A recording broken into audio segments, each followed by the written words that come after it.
From this now on kita sudah di record, so please kita di record. Nah, behave ya gitu mas. Kita mulai aja. Oke. Oke, kita masuk. Saya admit semua ya, teman-teman. Baik, Pak.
Michael, kamu di mana?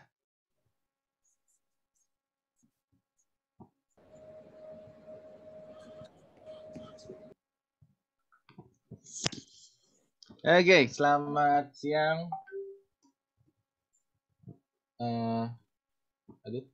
Oke, selamat siang, students.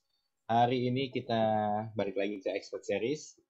Hari ini temanya The Journey into Foodpreneur. So, sebelum kita mulai, kebetulan pembicaranya sudah hadir di sini. Halo Ibu Ola, apa kabar? Halo, baik. Oke, sebelum kita mulai, please rename user kalian untuk biasa Ramin, nama, terus sebisanya on cam. Kalau ada semua? Belum semuanya. Nah, sudah diarahkan sama Pak Rido, itu di chat, bisa dilihat bagaimana format penamaannya.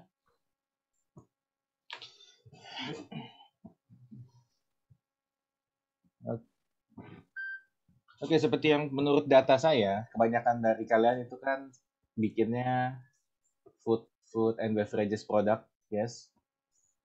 Nah, untuk itu saya expect kalian untuk lebih aktif dalam bertanya karena Ibu Ola ini kebetulan mana ya? Zaman dulu dia kerja baik-baik kok, posisi sudah lumayan. Terus for some reason dia pindah ke jalan entrepreneur ini. I don't know the reason actually. Tapi there's some justification bagaimana dia bisa pindah dan bagaimana dia bisa survive sampai hari ini. Nah, hopefully kalian bisa dengerin dan mestinya kalian bisa dapat sesuatu dari cerita Ibu Ola kali ini. Well, Ibu Ola, silakan Ibu. Oke, baik semuanya. Selamat siang teman-teman Binusian, apa kabar? Semoga semua dalam keadaan sehat ya. Saya mengucapkan terima kasih kepada Bapak Rido, kepada Bapak Indri, kepada kepada Ibu Indri, kepada Bapak Hans dan Bapak Steven ya, sudah memberikan kesempatan saya untuk bisa berbicara di sini, dan juga khususnya kepada teman-teman Binusian semuanya. Oke, untuk perkenalannya kita langsung saja. Sebentar saya share screen dulu ya.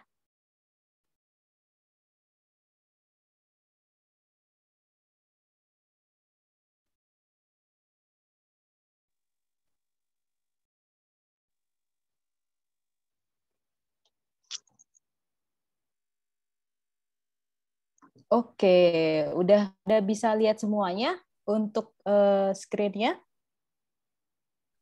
Sudah. Oke, baik ya. Langsung aja perkenalkan, nama saya adalah Carola Basuki. Jadi saya ingin sharing ke teman-teman Binusian semuanya bagaimana perjalanan saya bisa menjadi foodpreneur sampai saat ini. Oke.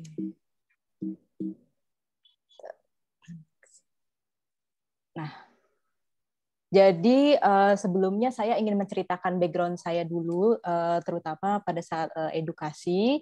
Jadi dulu tuh saya sekolahnya di Regina Pacis Jakarta. Saya mengambil ilmu IPS dulu di tahun 2005 sampai 2008. Kemudian saya lanjut mengambil jurusan Sistem Informasi dan Manajemen di BINUS, yaitu double degree. Saya kuliahnya mulai tahun 2008 sampai 2013. Jadi karena dulu double degree itu 5 tahun ya, itu waktunya. Dan kemudian saya lanjut lagi mengambil spesialisasi Magister Manajemen tahun 2014 sampai dengan 2015 gitu. Kenapa? Karena menurut saya tuh ingin mendalami ilmu manajemen. Kemudian sekarang ini sembari saya mengurus usaha saya mengambil sekolah juga di Purwadika Digital Technology School, yaitu di spesialisasi digital marketing.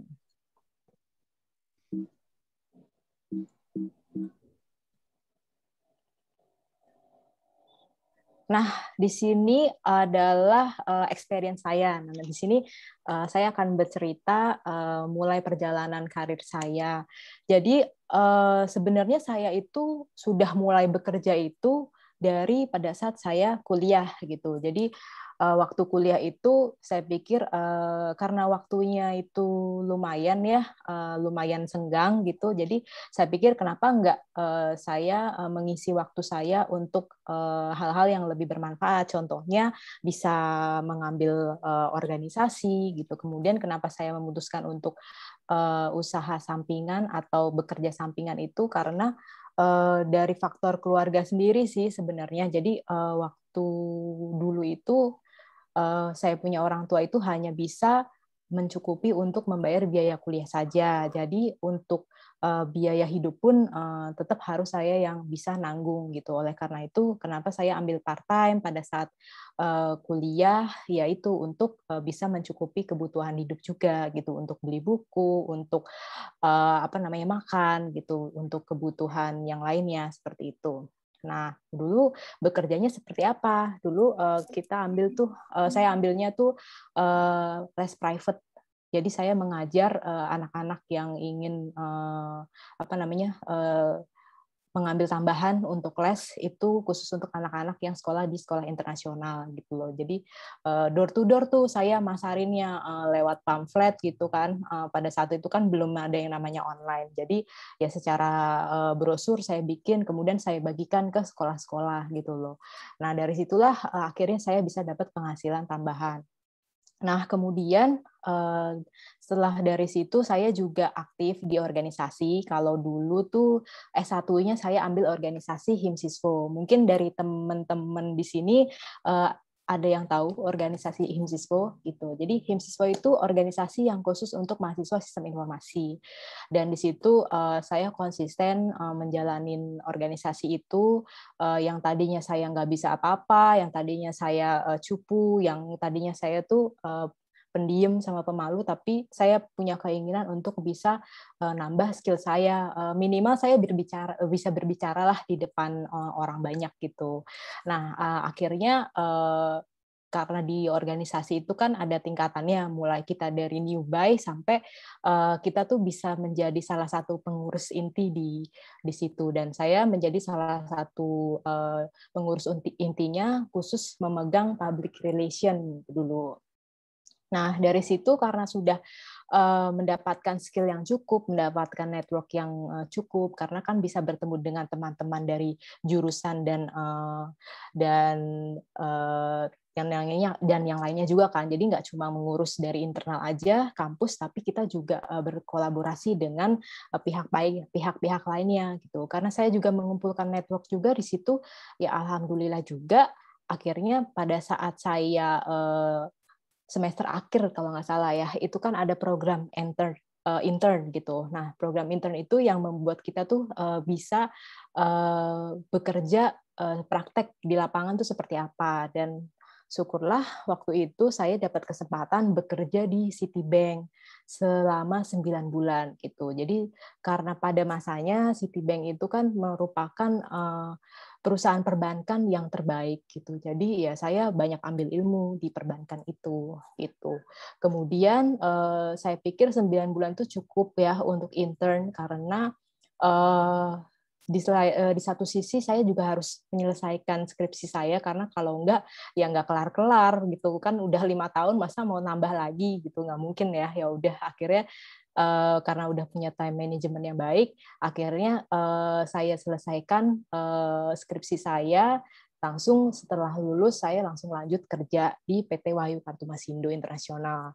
Nah, kalau teman-teman tahu, kalau kalian tuh sering jalan-jalan, pergi ke perhotelan atau misalkan di kampus sendiri, kalian kan punya tuh yang namanya kartu untuk tapping, terus kemudian e-money. Nah, itu perusahaan ini yang memproduksi kartu tersebut gitu loh. Jadi PT Wahyu Kartumasindo Internasional ini merupakan salah satu produsen kartu terbesar tertua di Indonesia. Nah, kemudian pada saat saya bekerja di PT Wahyu Kartumasindo itu, saya pikir kayaknya enak ya kalau misalkan buat lanjut lagi di S2 gitu. Tapi kalau dipikir-pikir kok berat ya, menjadi seorang sales and marketing itu nggak gampang loh di perusahaan ini karena kerjaannya pun cukup banyak gitu. Tapi di satu sisi saya punya keinginan juga nih buat bisa sekolah dulu gitu, karena ya kalau saya pikir kalau kita nggak cepat-cepat melanjutkan sekolah nanti semangatnya tuh hilang gitu. Jadi ya udah akhirnya saya memutuskan untuk pindah kerjaan lagi ke tempat yang lebih baik supaya manage time-nya tuh juga lebih baik gitu. Akhirnya saya join di Allianz. Awalnya juga hanya officer biasa gitu, jadi HR services. Jadi di situ tuh lebih kepada menghandle data-data karyawan. Kemudian kita lihat sistemnya di HR tuh seperti apa gitu loh.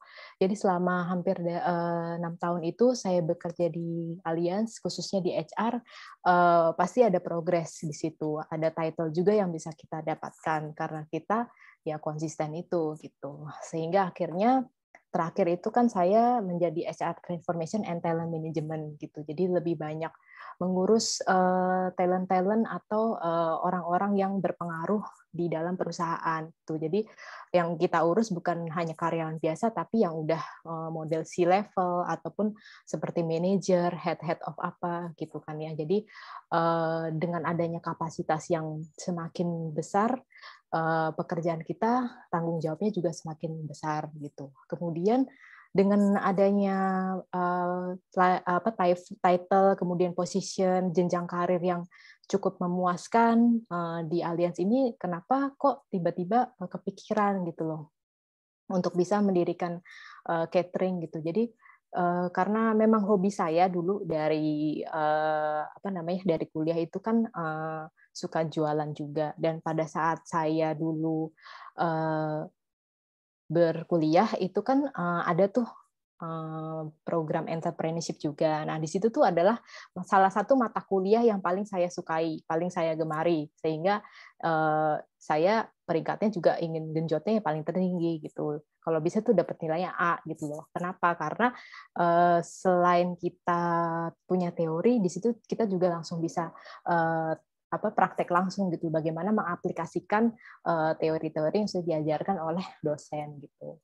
Nah, dari situ juga awalnya saya bikinnya makanan tuh. Saya jualannya kalau nggak salah dulu nasi ijo. Jadi saya melihat sekitar saya, teman-teman kuliah saya gitu loh, pada saat jam perpindahan mata kuliah, misalkan dari jam 1, terus habis itu anak-anak pada keluar kelas, terus mereka bingung kan cari makan apa di luar, udah bosen ke kantin gitu. Terus kemudian kalau misalkan makan di luar kotor juga, akhirnya kita satu tim inisiatif bikin nasi hijau. Jadi nasi hijau tuh nasinya seperti kayak nasi uduk, tapi kita bikin packaging yang unik gitu supaya teman-teman mahasiswa kita tuh pada beli gitu.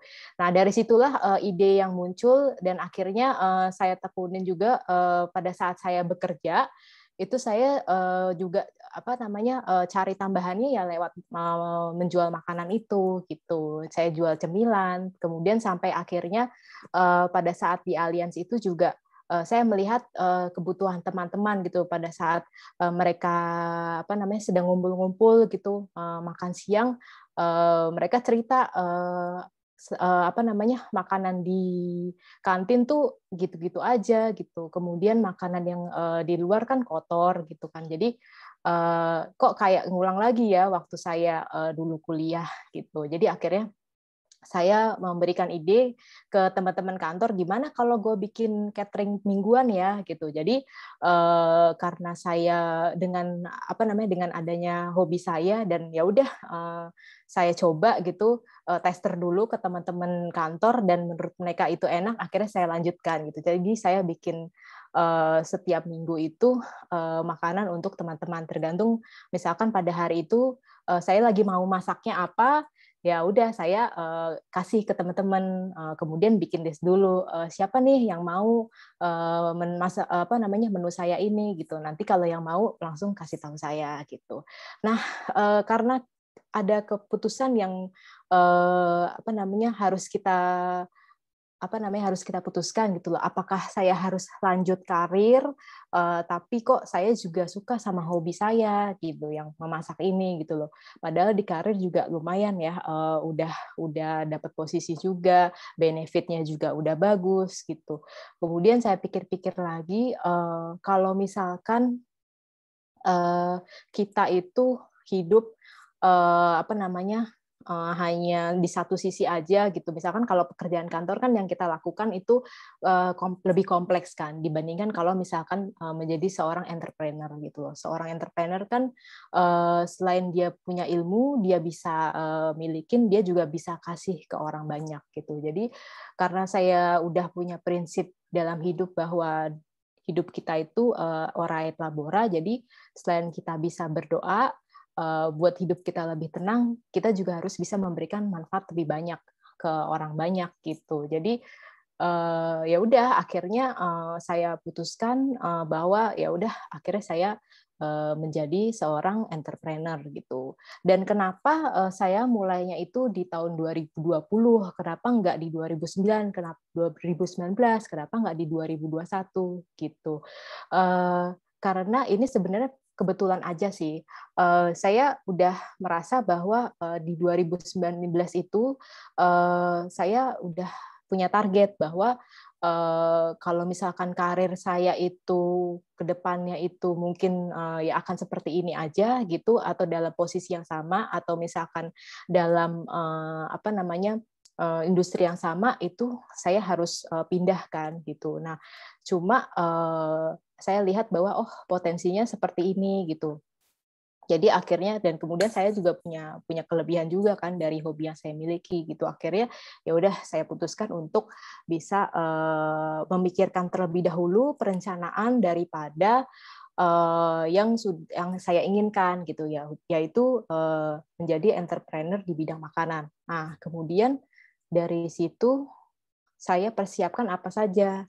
Yang saya persiapkan adalah skill saya gitu. Jadi saya lihat bahwa karena saya udah mempunyai skill yang cukup dalam memasak, kemudian saya mengambil spesialisasi lagi pada saat bekerja itu, misalkan Sabtu Minggu gitu, saya mengambil kursus masak gitu kan untuk mengisi kegiatan weekend. Ya udah akhirnya skill saya kan bertambah gitu. Jadi skill itu penting pada saat nanti persiapan untuk bisa menjadi seorang foodpreneur ini gitu. Dan kemudian yang kedua adalah kesempatan gitu.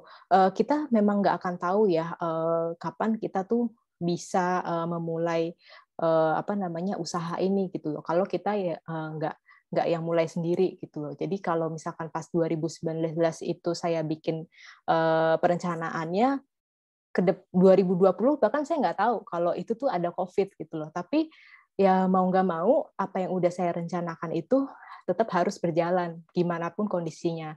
Dan kalau menurut saya justru yang kita mulai itu pada saat lagi kondisi seperti ini tuh bagus, karena saya pikir jiwa entrepreneurship itu adalah kondisi di mana pada saat kita sesulit apapun itu kita tuh harus bisa bertahan, dan pada saat kita lagi sulit kita tuh bisa menciptakan peluang gitu loh buat orang banyak gitu. Jadi salah satunya saya bikin usaha idenya frozen food gitu. Kenapa frozen food? Karena ya lagi-lagi saya mengamati keadaan sekitar saya.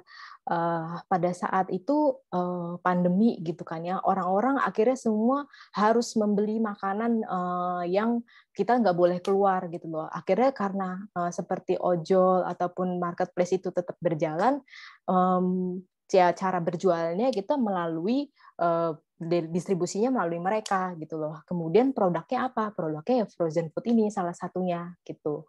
Kemudian kenapa frozen food? Satu, orang bisa memasak kembali makanan yang sudah kita buat, dan kemudian mereka juga mencicipinya tuh di rumah gitu loh. Kalau di rumah kan otomatis pasti lebih sehat kan gitu. Kemudian idenya yang kedua, waktu skill yang saya gali itu waktu kursus memasak itu adalah kemarin terakhir itu saya bikin empek-empek gitu. Saya belajar dulu gimana cara memprosesnya, cara membuatnya sehingga menghasilkan makanan yang enak gitu, yang bisa diproduksi. Dan juga saya berpikir bahwa ikan itu kan memiliki sumber protein yang cukup baik buat tubuh gitu loh. Dan kemudian ikan itu kan buat otak juga bagus, buat intinya baiklah buat tubuh gitu loh. Jadi kita kasih value ke orang-orang yang akan membeli produk kita gitu, bahwa ini loh makanan yang baik buat tubuh, dan itu pas pada saat di kondisi pandemi ini gitu. Kemudian material itu adalah modal yang kita miliki. Jadi jauh sebelum saya mendirikan usaha foodpreneurship, usaha makanan ini, saya menyiapkan modal untuk saya buat gitu loh. Modalnya untuk apa? Modalnya untuk beli alat-alat masak, untuk packaging gitu, untuk iklan nanti di sosial media gitu, dan juga untuk menggaji karyawan. Nah, sebenarnya untuk kita bisa mendapatkan materi ini ada berbagai cara. Salah satunya kan dari hasil tabungan kita sendiri. Kedua, kalian kalau misalkan punya link juga kalian bisa minta pinjaman gitu kan ke keluarga, ataupun misalkan siapa tahu dengan adanya teman yang bisa kalian percaya, ataupun melalui bank gitu. Tapi saya pikir dengan menggunakan modal sendiri tuh ya yang manage kan kita sendiri, jadi pasti akan lebih safe lah ya dibandingkan kalau misalkan kita minjem bank atau minjem orang lain, karena secara resiko itu saya pikir harus dipikirkan juga gitu, nanti resikonya kecil atau besar gitu. Jadi dalam usaha itu pikirkan juga risiko yang terjadi gitu, jangan sampai usaha kita tuh jalan tapi resikonya juga banyak gitu kan ya, jangan sampai seperti itu gitu. Nah, ini adalah plan-plan apa saja sih yang saya siapkan untuk bisa menjadi seorang pengusaha makanan. Yang pertama, tadi yang sudah saya sebutkan adalah business plan. Kemudian yang kedua adalah digital marketing plan. Nah, business plan-nya itu seperti apa? Gitu. Jadi, yang pertama itu adalah goal. Kita tentukan dulu tujuan utama kita waktu kita mau membuat bisnis itu, mau jangka panjang atau mau jangka pendek. Nah, kemarin yang saya lakukan adalah jangka pendek dulu nih, selama 3 tahun. Jadi saya nggak mau muluk-muluk sih orangnya. Usaha itu saya memperhatikan bahwa apa yang menyebabkan usaha orang-orang itu mungkin berhenti di tahun pertama atau tahun kedua atau tahun ketiga karena mereka tidak konsisten menjalankan bisnis mereka gitu. Oleh karena itu dalam setiap yang kita lakukan itu harus punya tujuan dulu. Goalnya apa? Goal saya adalah saya bisa mendaftarkan makanan saya ini, frozen food ini, ke BPOM atau halal itu. Tujuannya itu dalam 3 tahun atau 4 tahun ke depan lah ya gitu. Nah, dalam goal ini kita harus buat yang spesifik.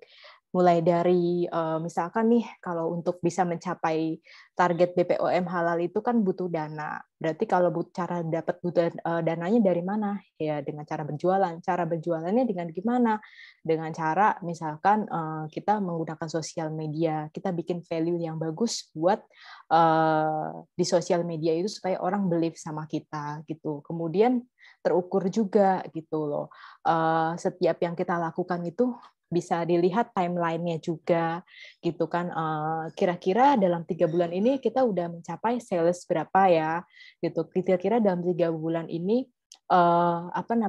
berapa pengeluaran yang sudah kita gunakan gitu. Kemudian tentunya juga harus achievable gitu, setiap yang kita lakukan itu harus berhasil. Misalkan dalam 3 bulan gue punya target sekian, otomatis harus bisa tercapai ya. Kita tanya lagi ke diri sendiri, kenapa harus tercapai? Ya karena kalau nggak tercapai, ya kita nggak bisa mencapai goal selanjutnya gitu. Dan yang pasti harus realistis. Kalau kita realistis itu berarti kita lihat kondisi sekitar kita gitu. Jangan sampai bikin target yang muluk-muluk gitu, yang kita tuh sendiri tuh nggak bisa lakukan gitu. Jadi kita lihat kondisi luar seperti apa, tapi kita lihat juga kemampuan kita gitu. Kalau misalkan mungkin dalam hal pemasaran kita nggak punya cukup uang untuk membayar influencer gitu, tapi kita punya alternatif lain kan untuk bisa melakukan itu. Ya caranya dengan kita informasikan dulu ke temen nih, kalau misalkan lu beli makanan gue tolong share ya di Facebook ataupun di sosial media. Nah itu akan membuat informasi yang terus berkembang gitu, share, post, and comment buat teman-teman selanjutnya, sehingga dari situ kan informasi tentang produk kita kan tersebar gitu. Jadi usahakan realistis. Kemudian timely gitu. Jadi setiap kita membuat goal itu jelas, misalkan kalau misalkan mau bikin proses production, waktunya dari kapan sampai kapan. Terus kemudian kita punya tim marketing dalam membuat schedule untuk konten itu dari kapan sampai kapan gitu. Itu semua harus jelas. Kemudian yang kedua adalah value added. Dalam membuat suatu fondasi bisnis yang kuat, itu value added itu adalah hal yang penting gitu. Apa yang membedakan produk kita dengan produk yang lainnya gitu loh. Frozen food mah sama aja di luaran gitu kan, pasti ya kayak gitu bentukannya gitu kan. Tapi yang membuat beda adalah kita bikin di sini dari segi packaging gitu. Nah, nanti kalian akan lihat ya videonya seperti apa. Nah, kita lihat di sini value added. Kita punya kelebihan yang kompetitor lain tuh nggak punya gitu. Kita lihat misalkan kompetitor yang satu, mereka bikin produk ya udah packagingnya kayak gitu aja gitu. Kita bikin harus sesuatu yang beda gitu. Nah, kemudian dari target market. Nah, ini yang penting karena dengan adanya kalian punya target market yang jelas, itu kalian akan lebih mudah untuk shoot-nya atau untuk menembaknya gitu loh ke yang kalian tuju gitu. Kalau misalkan frozen food ini udah pasti yang punya uang ibu-ibu, yang punya uang tuh wanita pekerja, yang punya uang itu orang yang sudah bekerja gitu. Kalau kita targetnya ke nenek-nenek, mungkin nggak kalau misalkan itu bakal dibeli produk kita gitu. Jadi kalau misalkan anak bayi yang kita target, mungkin nggak orang itu beli gitu. Jadi kita pikir analisisnya seperti apa, kemudian strateginya gitu untuk bisa memenangkan kompetisi itu. Kemudian tim yang baik ya. Jadi dalam bekerja itu nggak mungkin kita kerja sendiri gitu loh. Mungkin kalau saya tadinya punya skill memasak, otomatis untuk proses produksi masih bisa di-handle. Tapi untuk kegiatan lainnya seperti pembuatan website, untuk pembuatan konten di sosial media, untuk membantu saya backup untuk di proses maintaining marketplace itu kan butuh orang juga gitu loh. Jadi usahakan pada saat nanti kalian mau merekrut tim, itu kalian harus punya hitam di atas putih atau perjanjian gitu loh. Usahakan tim-tim yang kalian buat itu sudah sesuai dengan spesifikasi yang kalian inginkan. Dan kemudian kalian juga harus jelas di awal gitu, maunya apa nih ke depannya gitu. Untuk timnya itu pekerjaan job desk-nya tuh harus jelas juga gitu, supaya pada saat nanti mereka bekerja, mereka sudah sesuai dengan kriteria yang kamu mau gitu. sebagai seorang owner. Nah, tentunya untuk bisa membangun great team itu seperti apa? Ya, untuk membangun great team adalah satu, kamu harus bisa memberikan edukasi yang jelas ke tim kamu gitu. Pada saat tim kamu itu adalah seorang social media marketing spesialis, ya usahakan job yang kamu berikan itu sesuai gitu. Kemudian berikan mereka training ataupun pengembangan diri supaya mungkin mereka tuh kadang nggak bingung gitu loh, yang saya lakukan itu udah benar belum ya gitu. Kalau misalkan kamu masih punya ilmu untuk bisa kamu kasih ke tim kamu, itu akan lebih bagus. Tapi kalaupun misalkan kamu nggak punya waktu dan sementara tim kamu harus bisa berkembang, itu kamu bisa kasih semacam training ke mereka. Itu kemudian kamu juga harus build trust ke mereka gitu loh. Apa yang sudah mereka kerjakan itu kamu berikan apresiasi, seperti contohnya diajak makan bareng atau seperti diberikan kado pada saat ulang tahun gitu. Dari hal-hal kecil seperti itulah yang akan membuat tim kamu tuh akan mau bekerja dengan kamu. Terus yang terakhir adalah cash flow strategi. Dalam proses perhitungan mulai dari arus keluar masuknya uang, itu tuh harus jelas seperti pengeluarannya itu buat apa aja, pemasukannya itu dari mana. Itu harus kalian bukukan gitu loh. Setidaknya kalau sekarang kan mungkin kalian udah lihat banyak ya aplikasi-aplikasi yang bisa membantu kalian untuk mencatat pengeluaran dan pendapatan kalian. Nah, kalian gunakan itu akan mempermudah kalian dalam proses pencatatan. Nah, ini adalah bisnis model kanvas Kukui Nutri gitu. Jadi yang pertama adalah dari segi customer segment. Tadi udah disebutkan ya bahwa target kita tuh shoot-nya jelas, harus ibu-ibu rumah tangga ataupun ibu-ibu yang bekerja gitu. Terus kemudian yang umurnya 25 sampai 50 tahun, karena itu adalah usia produktif, itu usia-usia yang mereka bisa menghasilkan gitu loh. Itu usia yang membuat produk kita tuh nanti bisa mampu dibeli oleh mereka juga gitu kan. Dan kemudian yang mungkin tinggalnya di perkotaan, karena kalau yang tinggal di pedesaan pasti nggak mungkin kan kita jangkau gitu. Dan juga yang kalau orang-orang perkotaan itu kan biasanya sibuk gitu. Kalau orang sibuk pasti nggak punya waktu untuk memasak. Nah, kita manfaatkan kesempatan itu bahwa mereka yang sibuk memasak, kita kasih solusinya nih, yaitu dengan frozen food ini gitu. Ya udah, kalian tinggal goreng, tinggal konsumsi deh kayak gitu contohnya. Dan kita juga menyediakan kalau misalkan nggak bisa sempet untuk goreng juga, ya kita gorengin juga gitu. Jadi pas sudah sampai ke customer itu sudah ready. Nah, kemudian yang kedua adalah tadi value proportion. Value proportion itu adalah nilai pembeda yang kita tuh sama orang lain tuh punya nilai yang lebih gitu loh. Kalau misalkan apa yang membedakan produk PMP saya dengan produk PMP di kompetitor yang lain gitu.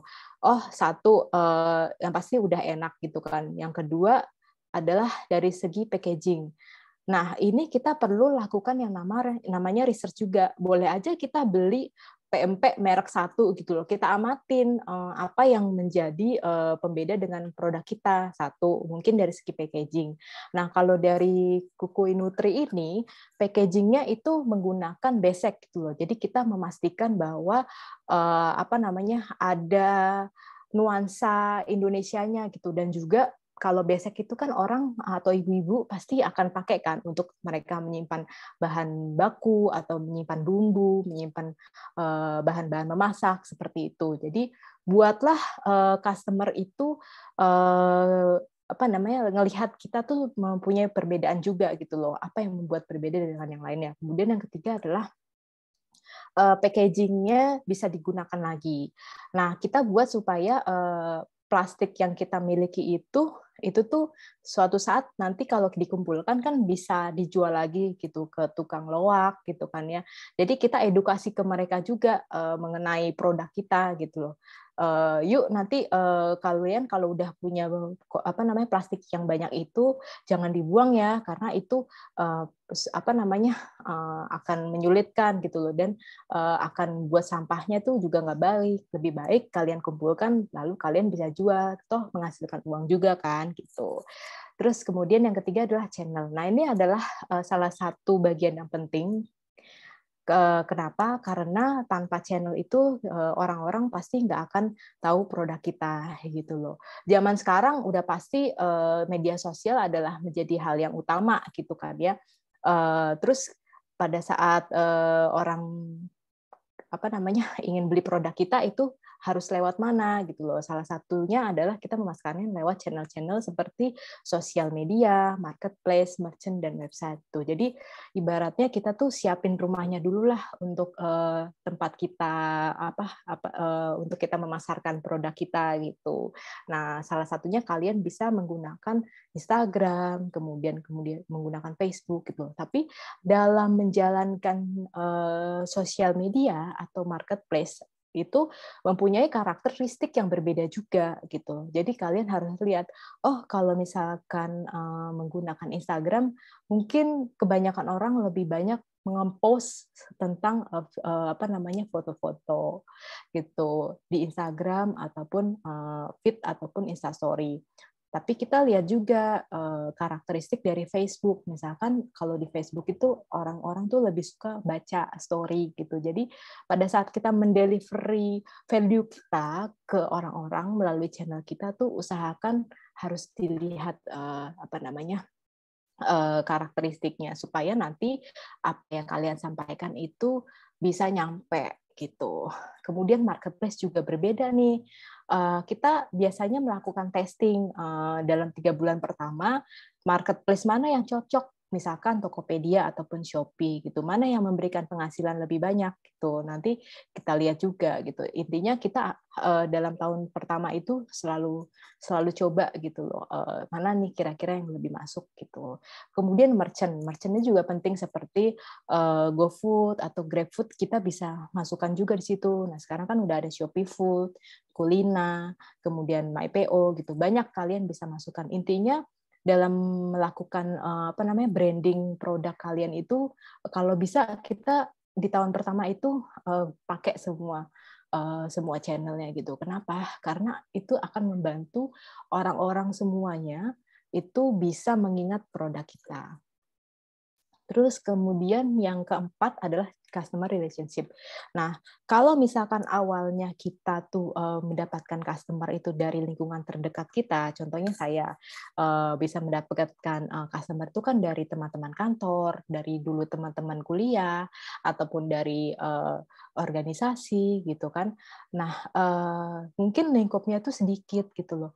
Tapi kalau menurut saya dengan caranya kita di awal itu sudah punya network yang tertentu, terus kemudian bisa menghasilkan revenue yang tinggi karena apa? Karena kita memaintain customer kita itu gitu loh. Kita selalu memberikan informasi mengenai update terbaru, mengenai produk kita, kemudian kita juga memberikan promo gitu loh. Intinya kita tetap keep in touch terus dengan mereka. Lebih baik memelihara customer yang sudah ada dibandingkan dengan customer yang baru gitu, karena kita ngelihat bahwa kalau misalkan customer itu kan mereka pasti akan cuma beli sekali atau 2 kali aja gitu. Jadi kalau kita udah punya network atau customer yang udah ada nih, ya udah kita maintain terus aja gitu. Karena mereka pasti akan beli produk kita terus gitu loh. Caranya dengan apa? Ya kita bisa lewat dengan cara direct message gitu, kemudian pakai email marketing juga, ataupun lewat sosial media gitu. Jadi kalau kita udah punya database dari customer kita nih, usahakan kita selalu continue terus gitu loh untuk memberikan dan secara berkala juga ya memberikan update-update terbaru gitu supaya mereka ingat juga gitu sama kita. Terus yang kelima adalah revenue stream. Bagaimana caranya bisa mendapatkan penghasilan gitu loh, untuk dan pemasukan gitu. Salah satunya dengan cara sales gitu. Salesnya kalau misalkan mungkin dari saya sendiri yang ngejual ke teman-teman atau network saya, mungkin lingkupnya terbatas. Tapi kan usaha ini harus besar, harus berkembang. Makanya saya menggunakan sistem agen ataupun reseller gitu. Kita publikasikan ke sosial media, kita publikasikan melalui advertising bahwa kita butuh nih yang namanya reseller atau agen gitu.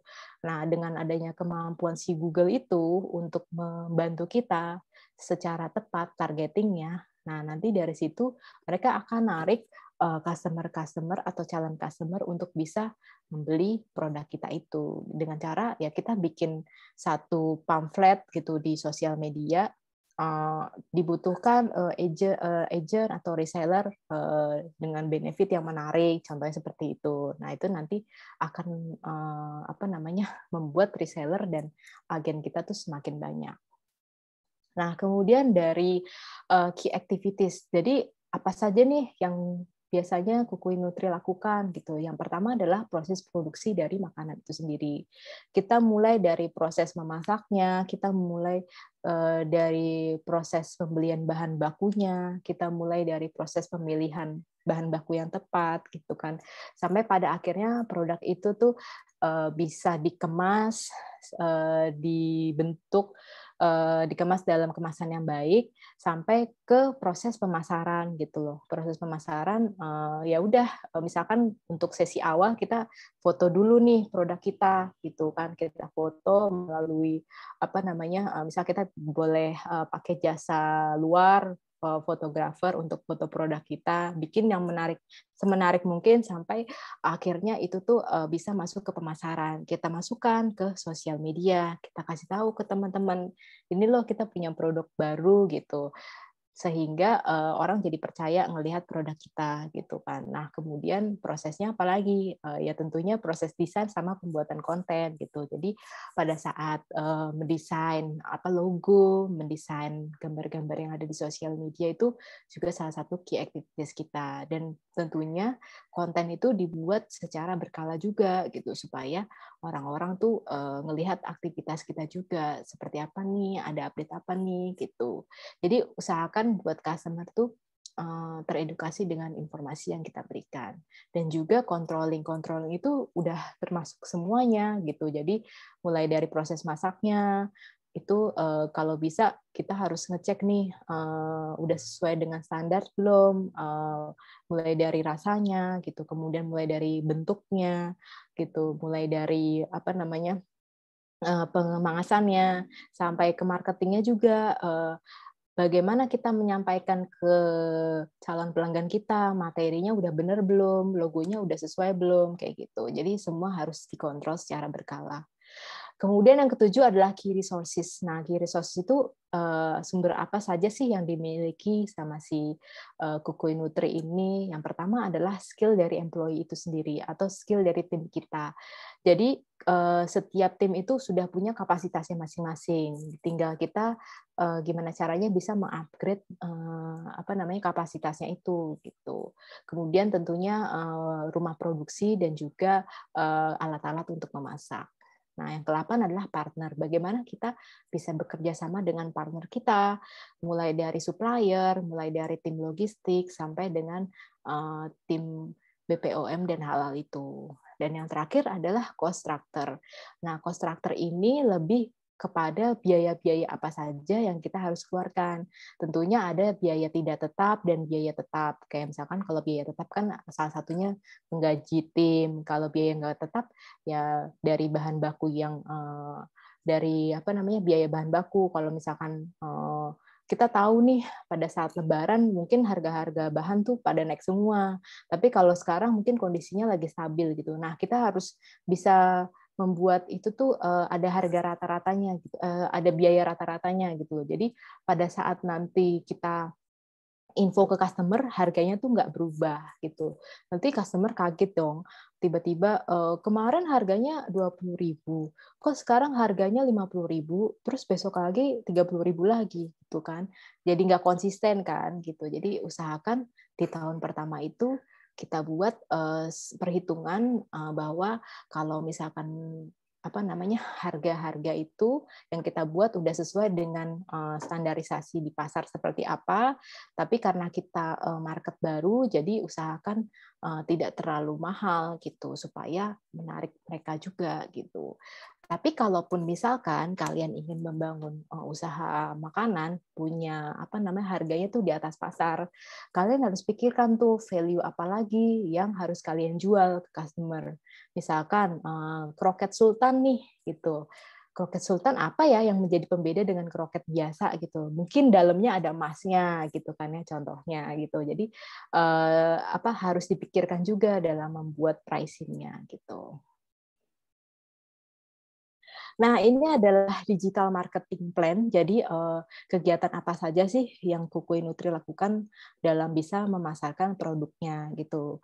Karena sekarang udah online itu udah kegiatan atau makanan sehari-hari kita. Jadi, yang perlu diperhatikan adalah satu market research, kemudian digital marketing goals-nya, kemudian ada marketing strateginya juga, dan bagaimana kita mengukur KPI kita. Nah, dalam proses market research ini, yang pertama tadi ya, kita tahu dulu audiens kita gitu. Tadi contohnya ibu-ibu tinggal di perkotaan, umurnya 25-5 tahun, kemudian yang nggak punya waktu buat masak, itu kan kita jelas tuh. Nah, kemudian data and trend gitu. Kita lihat di Indonesia cara carinya gimana nih? Kamu coba bisa lihat pakai Google Trends gitu kan ya. Cari populasi penduduk ibu rumah tangga di Indonesia, populasi pengguna handphone, populasi ibu-ibu yang tinggal di Jakarta, populasi ibu-ibu yang tinggal di Jabodetabek gitu. Kalian lihat dulu, karena dari data yang kalian hasilkan ini menjadi analisa kalian untuk bisa menargetkan seberapa banyak gue akan mendapatkan customer gue gitu. Jadi kalian bisa mengira-ngira lah kalau misalkan populasinya ada 1.000 orang, ya gue bisa nargetin sih misalkan 500 orang bisa gue dapetin dengan penjualan gue gitu. Kemudian trennya apa nih? Nah sekarang ini kan udah banyak ya makanan dan minuman yang menjamur gitu loh. Kita lihat orang selalu punya konsep yang bagus gitu loh. Nah, kita lihat sekarang misalkan nih lagi viral apa nih Dewa Kipas Angin gitu, pakai pakai tutup gitu ya di kepalanya terus buat motong rambut gitu loh. Kalian bisa menghubungkan itu gitu loh dengan proses marketing kalian gitu. Buat nih tentang makanan ya. Nah, bisa juga nih kalian gue mau ngikutin Dewi Kipas Angin buat masak itu di teflon pakai kipas angin gitu contohnya. Jadi kalian bisa hubungkan dengan kegiatan marketing lainnya tuh kegiatan marketing kalian tuh dengan kehidupan sehari-hari yang sekarang lagi viral gitu. Jadi usahakan kalian punya produk itu bisa beradaptasi juga dengan lingkungan sekitar kalian gitu. Terus yang pasti tahu kompetitor kalian itu gitu loh. Misalkan kalau frozen food Kukui Nutri punya kompetitor lama dan kompetitor baru. Kompetitor lama tuh ya contohnya apa? Kayak Fiesta, So Good, Belfood gitu kan. Mereka pemain-pemain pasar yang sudah berjalan jauh lebih lama gitu. Apa yang harus kita lakukan ke kompetitor mereka seperti itu? Ya salah satunya adalah kita melihat prosesnya mereka gitu loh. Proses mereka membuat visi misi, proses mereka produksinya seperti apa, itu kita amatin. Oh, ternyata hingga mereka menjadi besar itu adalah ya awalnya dari kecil juga gitu loh. Jualan biasa, kemudian lihat kisah sukses mereka juga, pendirinya, ownernya gitu. Bagaimana mereka bisa membangun usaha makanan sampai sebesar itu gitu. Nah, yang kita lakukan adalah ya kita bisa amati, tiru dan modifikasi gitu. Amati apa dari visi misi mereka gitu, dari dari perjalanan yang mereka lakukan gitu loh. Dan modifikasi ya tentunya di proses marketingnya itu, bagaimana cara menyampaikan value kita gitu. Kemudian ada juga nih kompetitor yang baru yang mungkin jalannya sama seperti kita. Pasti di luar sana banyak juga yang mengikuti jalan kalian gitu loh dalam mendirikan usaha makanan gitu. Tapi apa yang membuat kalian itu berbeda gitu? Tentunya tadi kalian punya goal yang jelas kan, misalkan dalam setahun tuh kalian mau bikin activity-nya apa dulu. Oh, gue mau bikin, gue banyakkan reseller gitu loh. Tapi make sure reseller yang kalian buat itu harus termaintain dengan baik. Atau kalian punya modal yang lebih cukup. Oke, gue mau bikin sistem keagenan gitu. Ya udah, gue make sure agen gue tuh berjalan sehingga bisa mencapai ke seluruh pelosok Indonesia. Atau gue mau bikin franchise aja deh, gue punya modal lebih gitu. Gue bikin supaya orang-orang itu beli produk kita jadi kayak jual putus gitu. Nah, itu kalian udah harus jelas ya. Kemudian decision and action. Jadi kalau kita udah tahu research yang udah dilakukan, ya mau kegiatan selanjutnya adalah melakukan apa yang sudah direncanakan kayak gitu. Nah, kemudian goal-nya tadi. Nah, kalau tadi goal-nya kan kalian ingin di tahun pertama itu meninggikan sales atau ya udahlah orang-orang minimal tahulah produk aku gitu. Nah, ini goal-nya itu lebih kepada brand awareness dulu gitu loh. Untuk tahun-tahun pertama pasti orang-orang kan kayak orang pacaran gitu kan ya. Gue pengen tahu dong lu tuh lebih deket kayak gimana sih? Ya lu tunjukin value lu, kemudian harganya lu gitu. Kemudian bagaimana lu bisa membangun relationship gitu kan. Jadi buatlah persona atau produk kalian tuh baik di mata customer kalian gitu loh, sehingga mereka ingat kita gitu. Kemudian engagement. Nah, kalau orang pacaran setelah tadi PDKT dulu. Nah, kalau misalkan orang PDKT kan setelah tahu lebih jauh, akhirnya kan actionnya kan ke engage gitu. Si doi ini udah mulai tahu gue nih gitu, kayaknya ada sinyal-sinyal tertarik nih gitu. Oke, gue udah mau mulai masukin nih, nawarin produknya ke si calon customer itu gitu. Kita kasih tahu spesifikasi harganya, kita kasih tahu produk kita apa aja gitu. Nah, sehingga akhirnya mereka punya keputusan untuk membeli gitu. Nah, dalam melakukan strategi marketing perlu yang namanya awareness gitu. Gimana ya caranya supaya orang itu yang kita mau jadikan calon customer itu menjadi customer itu ingat sama kita. Yang salah satunya adalah kita harus perkuat di sosial media gitu. Sosial media itu sekarang kan udah menjadi hal yang penting dalam kehidupan sehari-hari kita gitu. Jadi waktu kita mau bangun brand kita itu supaya diingat sama orang, buatlah logo yang eye-catching dan sesuai dengan namanya gitu loh. Misalkan kayak Kukui Nutri, kan ada nama Nutrinya kan. Nah, Nutri itu apa? Ya berhubungan dengan makanan gitu loh.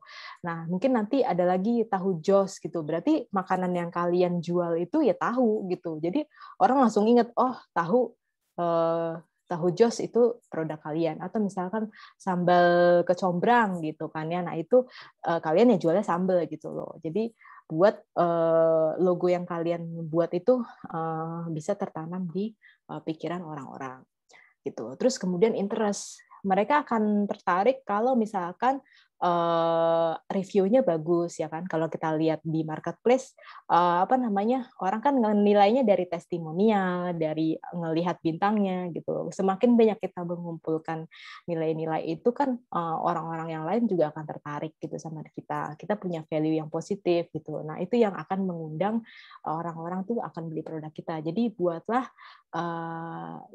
hal yang menarik gitu loh. Salah satunya dari testimonial, kemudian dari produk kita. Tadi misalkan dibuat video yang unik gitu kan ya, orang makan makanan kita gitu kan jadi ngiler kan, contohnya kayak gitu. Nah, kemudian buat supaya orang itu akhirnya mempunyai pertimbangan untuk memilih produk kita gitu loh. Mereka pasti ada pertimbangan kan, kalau misalkan buka di marketplace aja, kayak kita aja mau beli produk sendal gitu. Sendal A bagus, sendal B juga bagus, tapi kayaknya sendal A warnanya lebih eye-catching ya gitu. Kemudian sendal B warnanya eye-catching sih, tapi harganya kok mahal gitu ya. Nah, dari situlah kita harus meyakinkan mereka bahwa yang kita punya ini lebih bagus loh gitu. Caranya gimana? Ya tadi kayak di marketplace kita kasih informasi yang jelas, fotonya juga harus sesuai dengan apa namanya produknya kayak gitu, sehingga itu yang menghasilkan oke, gue pilih produk A deh karena apa? Karena menurut testimonial, menurut awareness, menurut interestnya itu supaya semuanya udah lengkap sehingga membuat orang tuh jadi beli produk kita. Nah, kemudian dalam hal penentuan KPI atau apa namanya Key Performance Index. Jadi kita tuh harus tahu apa yang sudah kita jalankan itu tuh tertarget gitu loh, sesuai dengan apa namanya apa yang kita inginkan gitu. Dilihatnya dari mana? Conversion rate gitu. Jadi kalau misalkan nih kita punya marketplace ya di Tokopedia atau Shopee gitu, kita lihat kira-kira ada berapa ya udah yang produk yang udah kita jual dan ada berapa produk yang kita dapatkan gitu dari customer. Sorry, maksudnya gini, conversation rate tuh berarti kayak kita melihat berapa hasil penjualan yang udah kita dapatkan gitu dari si marketplace itu. Contohnya dalam 1 bulan ini kita sudah bisa mendapatkan 1 juta gitu di marketplace. Kemudian dari situ kita bisa melakukan peninjauan kira-kira kalau misalkan untuk bulan-bulan berikutnya mau meningkatkan sales atau revenue, caranya gimana ya gitu. Ya caranya dengan apa? Kalian bisa pasang iklan di marketplace itu kayak gitu. Atau misalkan kalian punya budget lebih nih dari hasil penjualan yang sebelumnya, kalian boleh taruh tuh coba di iklan gitu. Budgetnya masukin ke iklan gitu supaya target yang kalian dapatkan jauh lebih besar gitu. Nah, kalau revenue itu sendiri adalah tadi berapa pemasukan yang kita dapatkan. Tentunya kita harus menghitung pemasukannya, mungkin ada yang dari sosial media seperti IG ataupun Facebook, ada juga yang dari marketplace, ada juga yang penghasilan langsung gitu loh. Kita ngomong ke orang lewat WA gitu, barang gue produknya bagus loh gini gini gini gini. Nah, itulah yang jadi revenue kita. Kita harus hitung dalam 3 bulan ini, dalam 6 bulan ini kita sudah dapat revenue berapa ya gitu. Nah, jumlah transaksi ini juga penting karena dari sinilah kita tahu kan seberapa banyak orang interest dengan produk kita gitu loh. Semakin banyak transaksi yang masuk dengan jumlah yang apa namanya besar juga, nah itu yang menjadi tolak ukur kita untuk pengukuran sales kita nih berapa nih kayak gitu. Kemudian customer lifetime value. Nah, ini juga penting. Dilihat dari seberapa besar dan seberapa lama kita memaintain customer kita gitu loh. Misalkan kita punya customer 50 nih saat ini gitu.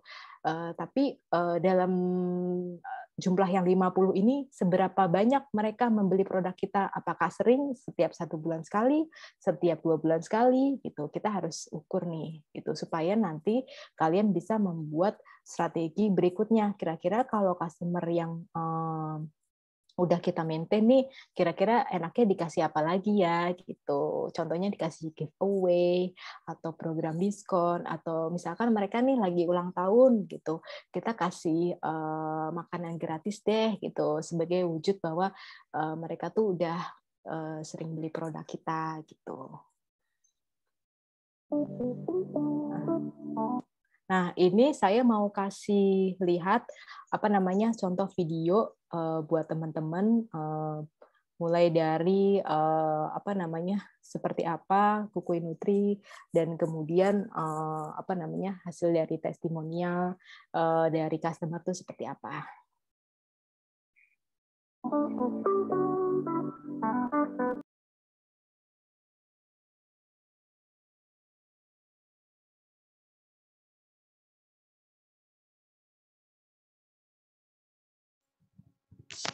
Bu Ola kena mute, Bu. Share soundnya hilang tadi ada. Bu Ola. Soundnya hilang tadi, share soundnya kurang diklik, suaranya nggak ada, hilang suaranya. Halo, kita mulai dari awal aja ya. Iya, sorry. Oke, sebentar.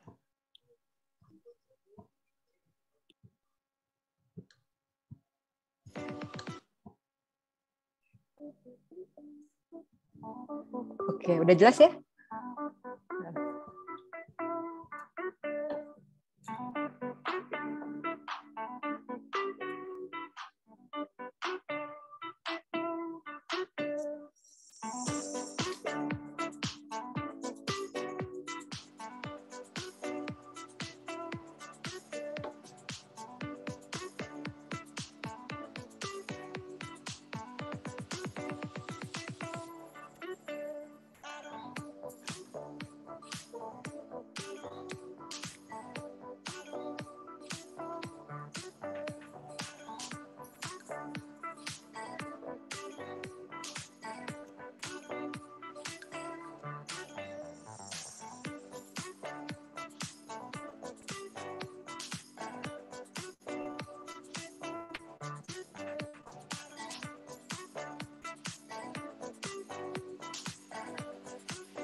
Nah, jadi itulah sedikit tentang Kukui Nutri. Jadi buat teman-teman semuanya, sekarang ini kan udah masuk industri 5.0, di mana kita tuh semakin banyak bersaing, terutama kalau misalkan nanti kalian lulus tuh, kalian tentu harus mempersiapkan skill kalian, ya kan?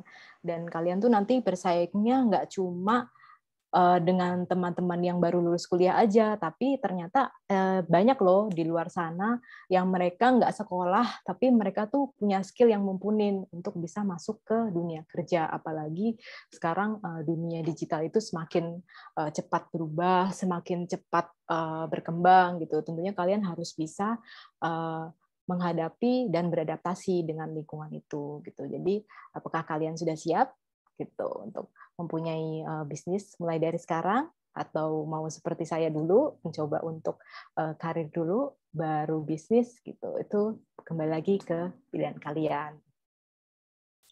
Nah, ini adalah sedikit informasi dari saya. Jadi kalian boleh catat kalau misalkan kalian mau sharing atau discuss mengenai pengembangan diri, kalian boleh kontak saya, ataupun misalkan ingin tanya-tanya nih seputar apa namanya usaha makanan itu seperti apa, baiknya seperti apa, atau misalkan mau konsultasi juga bisa gitu. Nah, di sini saya juga punya usaha apa namanya, selain dari usaha makanan, sekarang saya usaha untuk menjadi content creator juga gitu.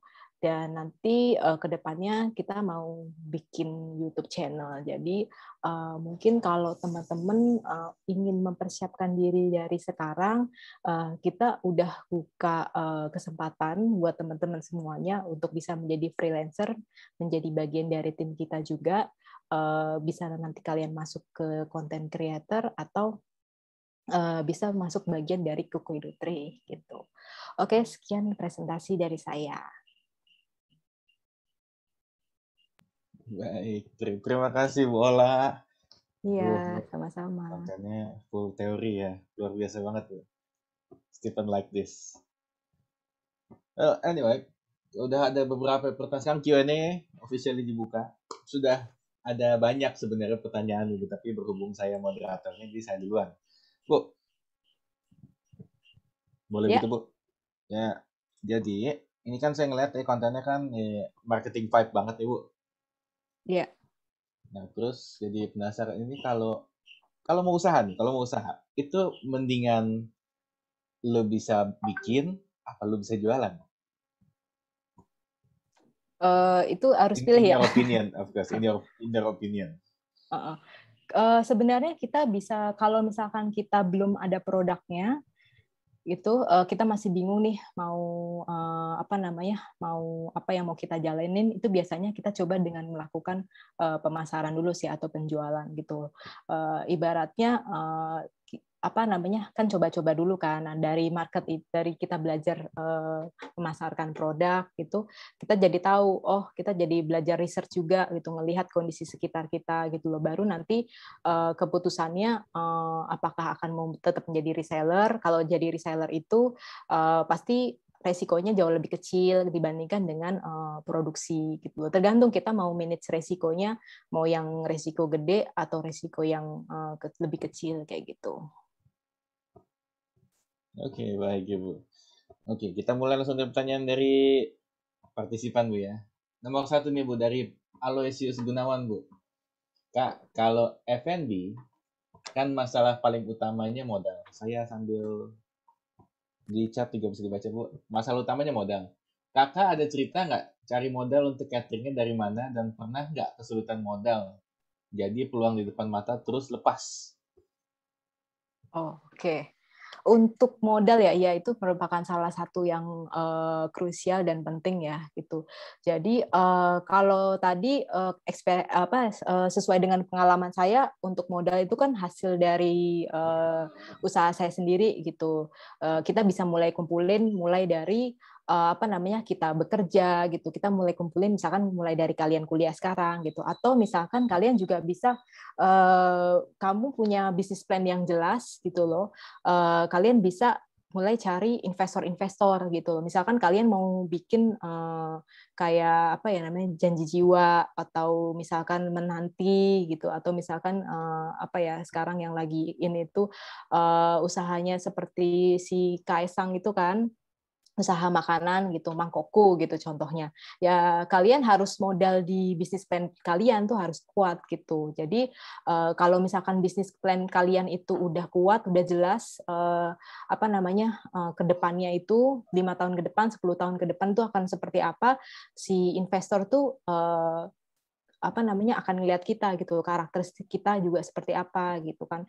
Nanti kalau dari situ udah mereka udah approve, pasti kalian udah nggak pusing lagi gitu loh. Tapi ya itu balik lagi, setiap apa namanya, setiap pencarian modal itu juga ada resikonya gitu. Kalau misalkan investor kan berarti kita harus memberikan pelaporan kan ke mereka setiap periode tertentu, kira-kira udah jalannya tuh berapa lama gitu loh. Apakah mengalami kerugian atau mengalami keuntungan, itu semua harus kita pertanggungjawabkan gitu. Sama juga kalau misalkan kita mau mengajukan kredit ke bank gitu kan ya, untuk modal saya apa namanya, saya ingin punya apa namanya, punya bisnis ini gitu, F&B gitu. Nah, biasanya mereka akan melihat track record kita terlebih dahulu sih gitu. Yang dilihat apa? Yaitu keuangan kita gitu. Mereka akan lihat kita nih orangnya dulu suka kredit nggak gitu. Dari pendapatan pribadi atau penghasilan pribadi aja gitu.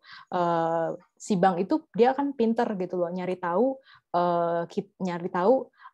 pribadi kita gitu loh melalui sistem mereka gitu loh. Oh, orang ini udah sering melakukan pinjaman online nggak, atau misalkan orang ini lebih banyak investasinya gitu. Mereka akan lihat track record-nya dulu dari kita. Kalau misalkan track record baik di mata bank, pastinya kita akan lebih mudah untuk mendapatkan modal dari kredit bank itu gitu. Jadi ada 3 tuh ya caranya. Oke, thank you Ibu. Oke, pertanyaan nomor 2 dari Ibu Eli Silvera. Selamat sore Kak, saya Eli mau nanya. Kira-kira Kakak punya tips nggak gimana caranya memperoleh penjualan yang stabil di industri makanan? Yang mana kan kalau jual makanan, kan kalau repurchase terus pun konsumen akan ada titik bosennya. Ya, jadi kita tuh membuat diri kita tuh seperti customer gitu. Kayak misalkan di produk Kukui Nutri itu kan yang tadinya empek-empek berkembang jadi aneka dimsum, berkembang lagi jadi lauk pauk, kemudian berkembang lagi jadi misalkan ada juga produk yang lainnya gitu, misalkan ada sambal atau apa gitu loh. Membuat supaya customer itu tidak bosan adalah kita harus memberikan inovasi. Satu, dari segi produk kita. Mungkin aja kalau 1A udah jalan, terus kemudian kita lihat nih, kayak tadi kan ada yang namanya proses controlling kan. Oh, kayaknya salesnya mulai nih. Nah, pikir strategi lagi, gimana saya supaya meningkat lagi. Orang si tadi customer relationship kita, orang yang udah jadi pelanggan kita tuh mau lagi sama kita, bikin produk yang baru, atau misalkan bikin produk kayak promo terbaru gitu. Terus kemudian bisa juga kalian join dengan influencer, atau misalkan kalian join dengan chef gitu loh untuk merancik resep-resep terbaru gitu supaya sesuai dengan kalian punya goal tadi gitu. Oke, begitu Ibu Eli kira-kira jawabannya. Ada lagi Pak dari Ferencia Lau. Halo Kak, suara saya kekecilan nggak Bu? Enggak, udah kedengaran kok. Oke. Halo Kak, saya Ferencia Lau. Aku mau tanya, kalau untuk F&B Business Cloud Kitchen Grab and Go, gimana sih cara kita bisa mengatasi food waste karena penjualan masih belum stabil? Dan juga, selain menggunakan insentif, bagaimana mengakali tenaga kerja supaya bisa produktif tanpa harus dikontrol harian di masa pandemi COVID gini? Oke. Berarti ini usahanya udah jalan ya? Iya Bu, kayaknya sih tampaknya demikian tuh dia. Ini tadi yang tanya David ya? Bukan Bu, Ferencia Lau di atas Bu. Oke. Oh ya, oke.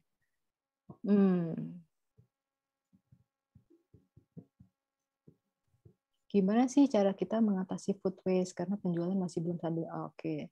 Nah, ini yang namanya controlling ya. Jadi kalau misalkan kita udah berjalan dalam 3 bulan, kita kan punya yang namanya rata-rata produksi gitu. Kita bisa tahu misalkan dalam sebulan ini kita tuh mampu memproduksi berapa, dan kita mampu melihat berapa yang kita jual gitu loh. Supaya menghindari adanya food waste, yaitu kita hitung dulu kira-kira kalau misalkan bulan ini berapa, bulan besoknya berapa, terus kita bikin rata-rata dulu. Terus kita kan juga lihat momen kan. Misalkan kalau kayak bulan sekarang nih, bulan-bulan Juli sampai bulan September, itu kan penjualannya kan lumayan sedikit dibandingkan kalau nanti momennya Lebaran. Berarti kita batasi aja kapasitas produksi kita, produksi makanan kita gitu loh, supaya nggak terbuang terlalu banyak. Baru nanti kita mulai gedein lagi di waktu Lebaran ataupun waktu Natal gitu loh. Jadi usahakan makanan kita tuh benar-benar terkontrol gitu loh. Kalau misalkan mungkin proses jualnya itu langsung open kitchen, ya berarti kita kasih tahu sama si apa sih namanya si yang chefnya itu gitu loh, apa namanya, kita produksi segini aja ya gitu loh. Kenapa? Karena nanti akan berdampak ke sistem sales. Nah, akan lebih baik lagi kalau kalian menggunakan sistem PO, karena dengan adanya sistem PO itu akan membuat penjualan kalian lebih terkontrol gitu. Kemudian dan juga selain menggunakan insentif, bagaimana mengakali tenaga kerja supaya bisa produktif tanpa harus dikontrol harian di masa pandemi COVID ini. Sebenarnya kalau dari saya kondisinya kan sekarang masih memang belum stabil ya saat ini gitu. Apalagi apa ya namanya, kita nggak tahu loh prospek kedepannya gimana. Tapi kalau misalkan kalian udah jalan selama 1 tahun atau 2 tahun, sebenarnya sih kalian bisa ngelihat gitu loh, apakah lebih cocok dibuat supaya model insentif atau misalkan pembelian apa namanya, pemberian gaji sesuai dengan makanan yang dijual, atau ya udah kalian gamblingnya gue kasih tiap bulan aja ke si apa namanya, si pekerja kita gitu loh. Kalau saya untuk orang-orang yang baru apa namanya, orang-orang yang baru masuk ke dunia F&B itu sebaiknya biayanya harian gitu loh, karena akan meng-cut proses biaya produksi kalian gitu loh. Tapi kalau misalkan kalian apa namanya udah apa namanya udah lumayan maju nih, misalkan 5 tahun atau 10 tahun gitu berjalan food and beverage-nya, ya kalian boleh tuh menggunakan sistem penggajian bulanan gitu. Jadi dilihat ya apa namanya kinerjanya gitu dari salesnya itu dulu sih kalau dari saya. So nggak ada cara pasti nih bola ya. Jadi tetap harus ada waste, pasti ada, tapi waste itu paling pasti ada, tapi setidaknya kita bisa kontrol. Tapi kan harus pengalaman kan. Let's say jalan setahun, kita kurang lebih. Tapi sebelum kita jalan, bisa nggak Bu kita estimate begitu Bu?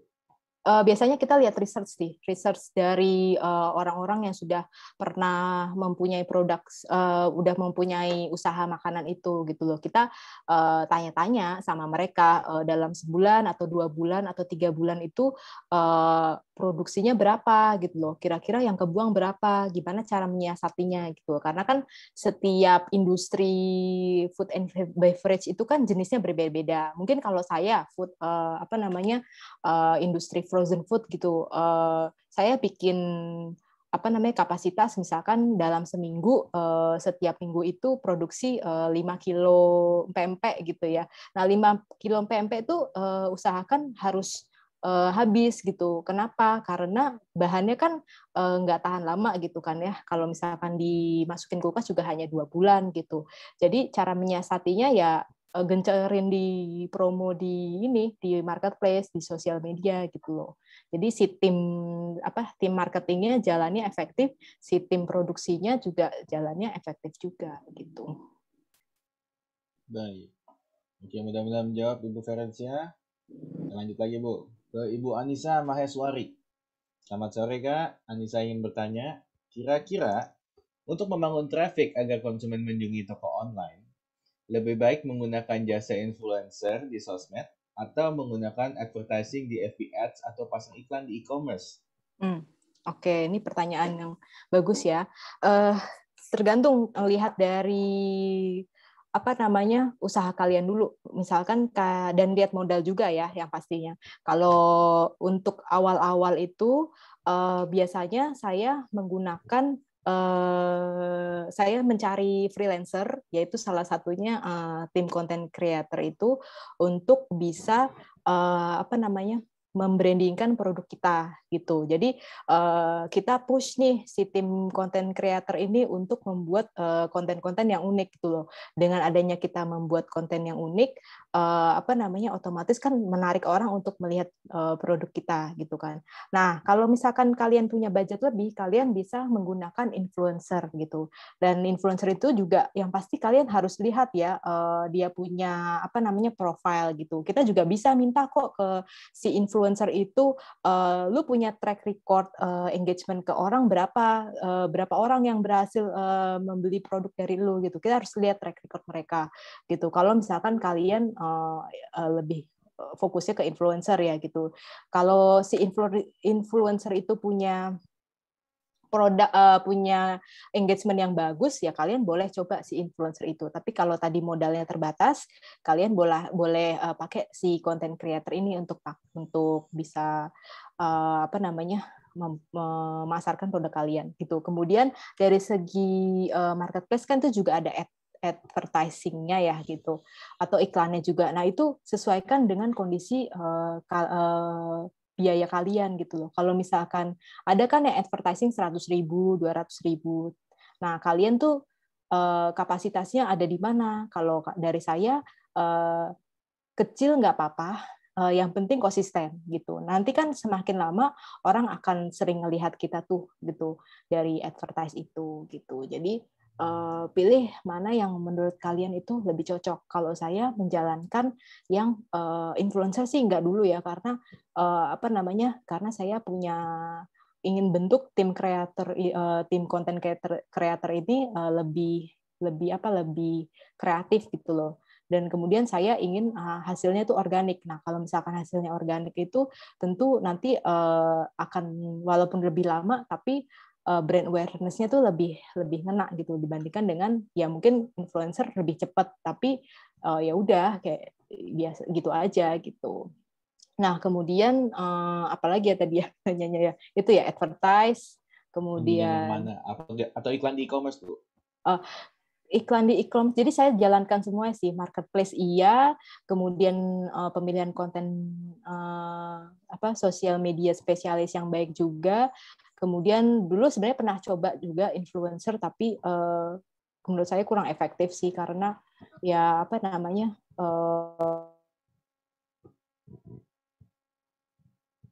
bola. Nah, kok hilang? Iya, dia hilang. Putus sekali kayaknya. Kayaknya. Sebentar saya cariin ya, guys.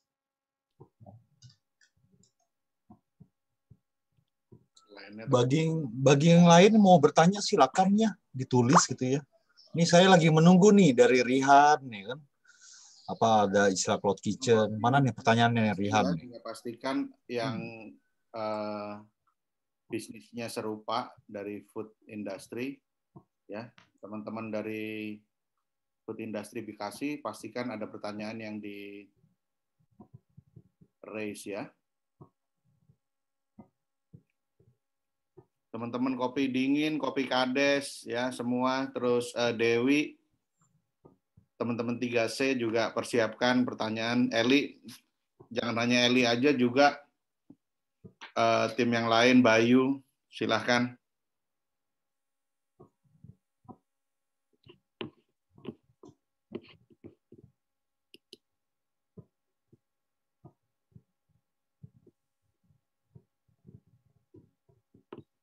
Oke, sambil nunggu nih saya share untuk kontaknya Ola. Bentar ya.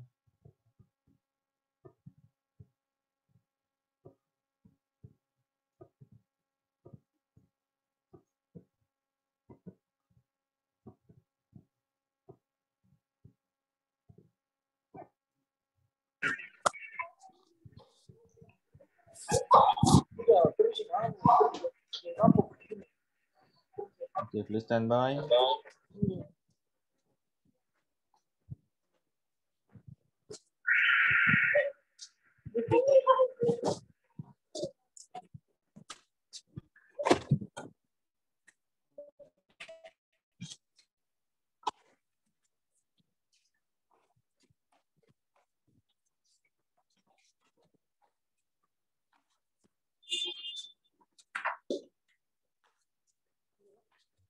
Ya, sorry guys, ternyata Ibu Ola kena mati lampu. Jadi, ya sabar, dia lagi on the way ke sini. Buat teman-teman dari Bekasi yang food industry juga ada beberapa kemiripan yang kita lihat ya dari hasil beberapa coaching, kayak Dewi ya, terus teman-teman 3C, Bayu itu juga punya problem yang sama ya. Produknya pun hampir similar, artinya bisa banyak bertanya nanti setelah Bu Ola join lagi ya, Pak Stefan ya, Coach Stefan ya. Yes, Pak. Mohon tunggu sebentar. Mungkin juga nanti kalau teman-teman mau dapat bahannya pasti Coach Stephen bisa dikasih sama teman-teman Coach Stephen. Bisa tuh kalau mereka mau. Ya nanti kalau Minta kita aja. minta izin dulu sama bolanya ngasih, baru nanti akan kita share ya. Jadi ini ada juga karena ada beberapa juga topiknya sangat menarik sekali nih dalam kaitan foodpreneur ini, journey-nya memang cukup panjang ya. Artinya ini adalah bagian dari journey yang teman-teman masih di versi awal. Ada Aduh. Pak, sorry Pak. Sudah, Pak. Sudah silakan. Miss Ola maaf sudah... ya, maaf. Ada kendala teknis tadi, ya ampun, maaf banget. Oke, the stage is yours, Bu. Silakan, Bu. Oke. Tadi kita sampai mana, Bola? Iya, tadi kan terakhir ada yang nanya lebih cocok mana, mau influencer atau marketplace advertising atau kita pakai content creator sendiri gitu. Kembali lagi semua itu harus dicoba sesuai dengan kebutuhan kalian. Kalau saya sih sebenarnya coba semuanya kemarin. Mulai dari influencer, mulai dari marketplace advertising, sosial media IG, FB Ads juga gitu kan ya. Jadi semua harus dicoba gitu. Nanti karena kan kalau digital marketing itu kan nggak ada yang pasti kan, semua berubah, semua tuh dinamis gitu loh. Jadi kalau kalian udah coba, terus menurut kalian itu tuh cocok gitu. Kayak misalkan sekarang akhirnya saya memutuskan untuk konsisten aja di marketplace advertising karena emang tujuannya kan ingin mempunyai pasar lebih besar kan gitu di marketplace. Jadi ya saya gedein aja di iklan marketplace itu gitu.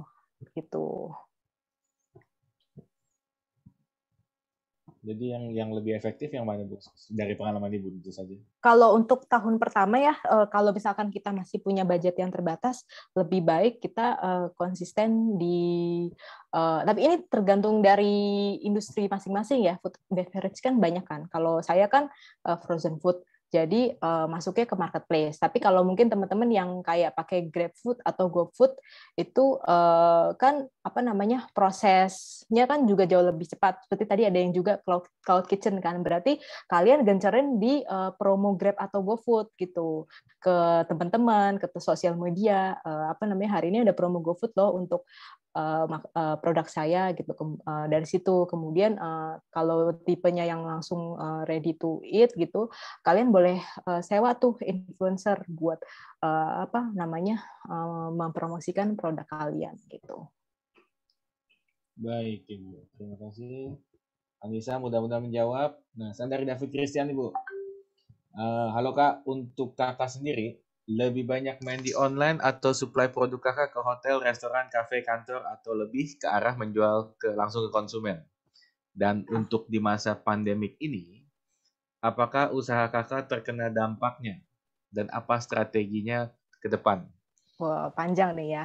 Oke, waktu saya buat goal di awal itu memang keinginannya saya adalah bisa masuk ke perhotelan gitu. Karena saya yakin aja produk saya itu bagus gitu loh. Tapi kan saya ini kan baru pemain cetek lah ya, pemain yang masih awal gitu loh. Kalau saya nggak ngedalemin proses awalnya, gimana saya bisa masuk gitu ke industri yang lebih besar gitu loh. Bahkan kalau kita research, kalau masuk ke perhotelan ataupun ke supermarket, itu kan mereka butuh yang namanya BPOM atau halal kan, sebagai standarisasi dari produk kita gitu. Jadi untuk bisa mendapatkan tahap yang itu, saya harus jalan dulu tahap yang awal. Caranya ya apa? Caranya saya gedein di marketplace, lebih banyak menggunakan pemasaran secara online, kemudian direct marketing juga. Kita kan punya network teman-teman kan, teman kantor atau teman kuliah punya teman, kita infoin gitu ke mereka bahwa kita punya produk nih gitu. Menurut saya kalau misalkan kita konsisten untuk terus ngejual dan terus kita brandingin produk kita ke semua orang gitu ya, pasti kok nanti ada jalannya gitu loh. Kita bisa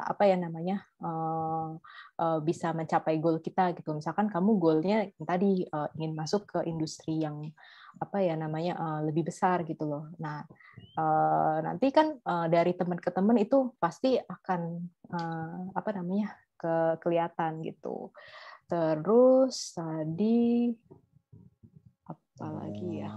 Oh, pandemi Pak, soal pandemi Bu. Kalau menurut saya saat ini saya nggak mengalami terdampak sama sekali pandemi karena karena orang tuh butuh produk saya gitu loh. Jadi nanti buat teman-teman yang apa namanya mau menjalankan usaha, kita lihat dulu ke depannya bisnis apa sih yang paling akan dicari pelanggan kita gitu.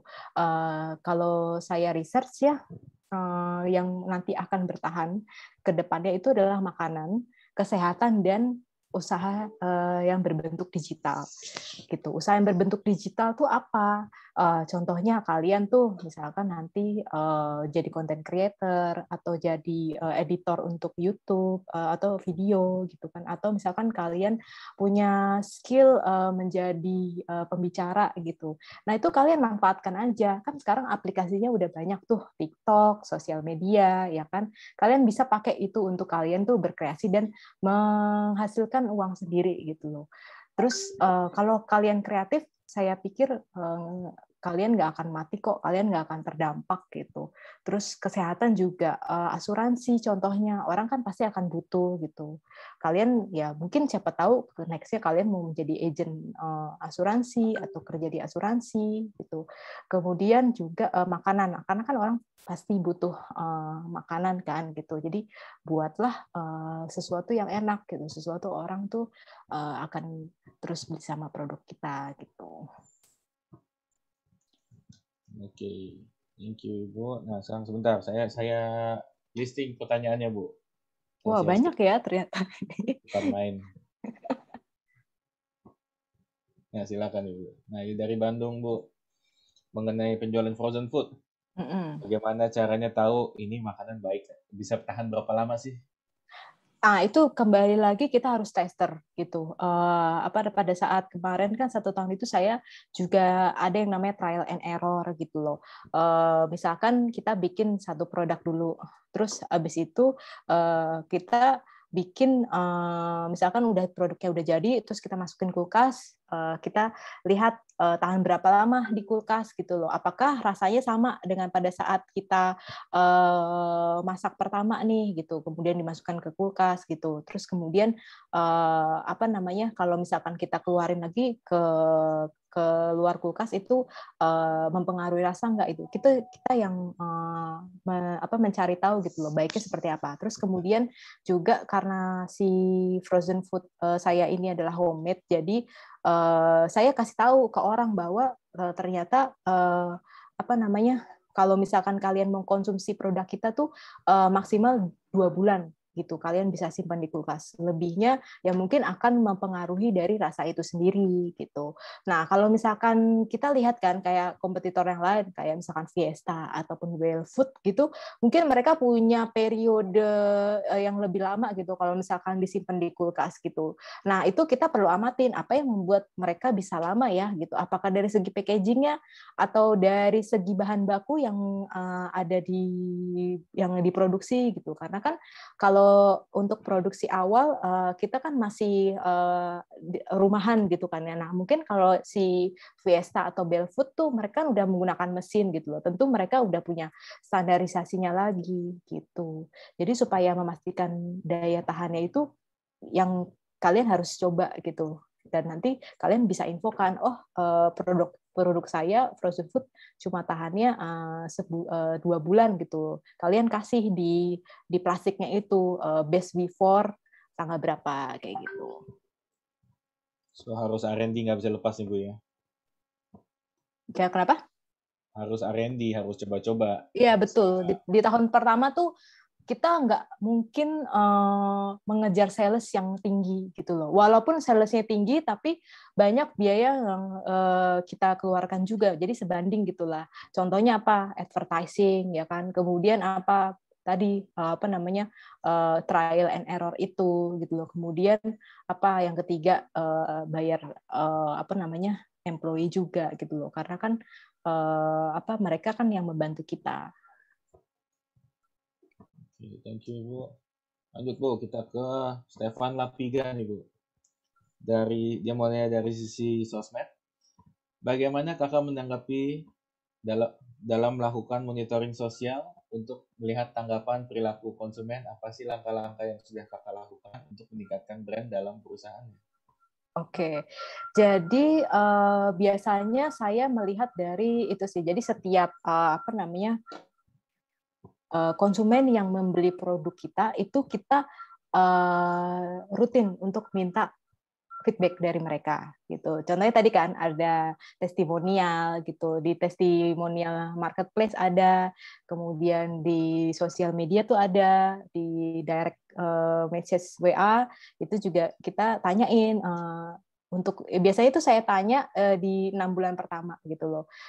Memastikan bahwa makanan kita tuh udah bisa diterima belum sama mereka gitu. Kemudian kan kalau misalkan ada yang menurut mereka mungkin kurang enak atau misalkan ada yang perlu diperbaiki, kita bisa tahu apa yang harus diperbaiki dari situ gitu. Jadi kalau cara menanggapinya ya udah kita terima aja review-review dari mereka. Bahkan mungkin ada review yang jelek sekalipun yang mungkin yang mereka kasih gitu ke kita gitu. Tapi jangan anggap itu sebagai sesuatu yang membuat kita down gitu. Karena justru itu yang menjadi angin buat kalian untuk bisa lebih kencang lagi untuk membuat usaha makanan kalian tuh lebih berkembang gitu loh. Jadi tetap terima dulu aja semua inputan orang mengenai produk kalian gitu di tahun-tahun pertama ini, karena itu yang membuat kalian nanti bisa punya standarisasi untuk produk kalian gitu. Terus langkah-langkah yang sudah Kakak lakukan meningkatkan brand. Nah, tadi salah satunya untuk meningkatkan brand itu adalah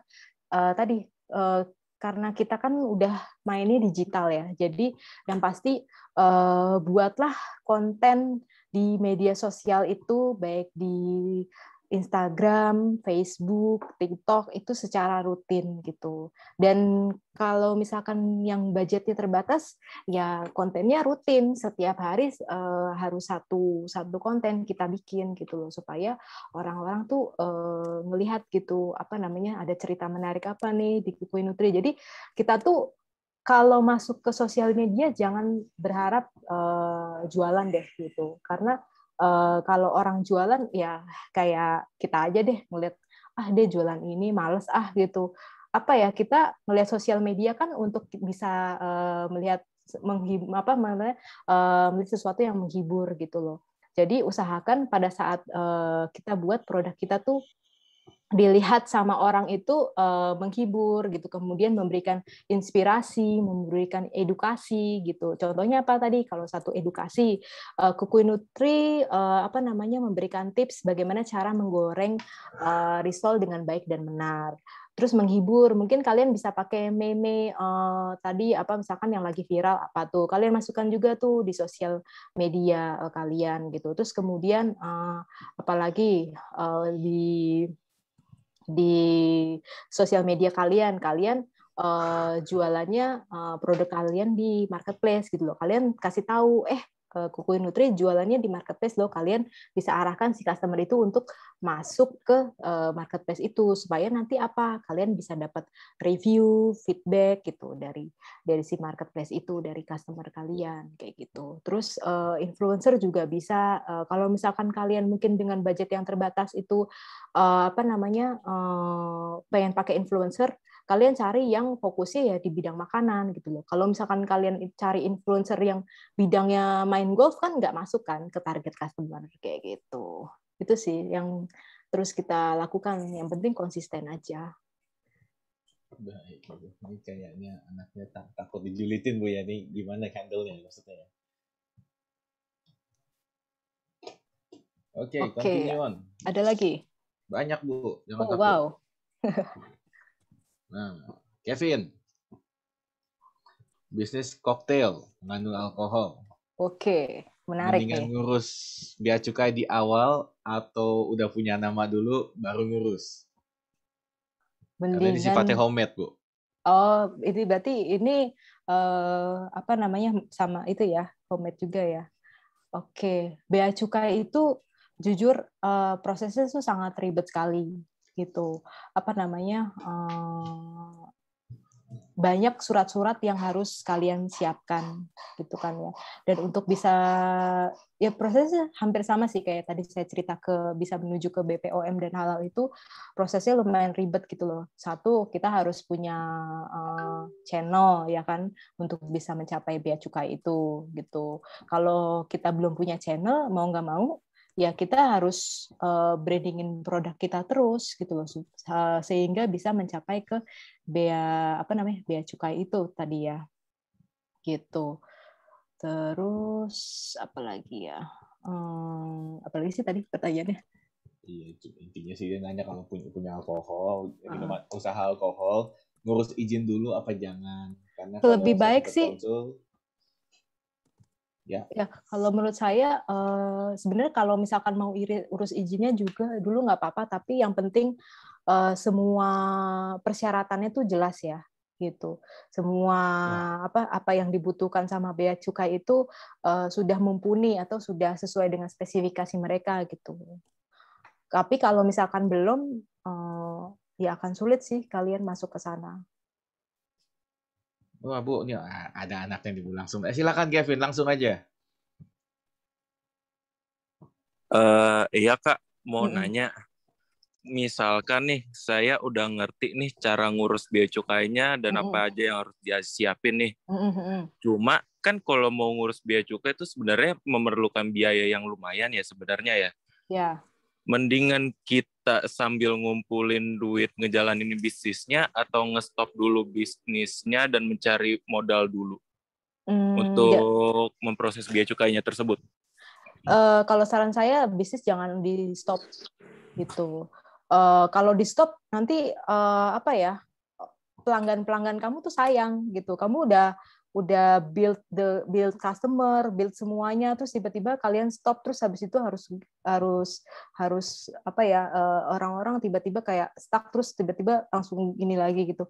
Kalau menurut saya jalannya kalian kalau mau paralel ya bisa paralel gitu. Jadi sembari kalian apa namanya bisnis itu jalan itu sambil urus tuh bea cukainya. Tapi nanti kalian harus punya apa ya namanya extra effort yang lebih gitu loh. Jadi kalau mau ya kalian apa ya bikin tim yang khusus untuk nanti ngurusin ke bea cukai gitu.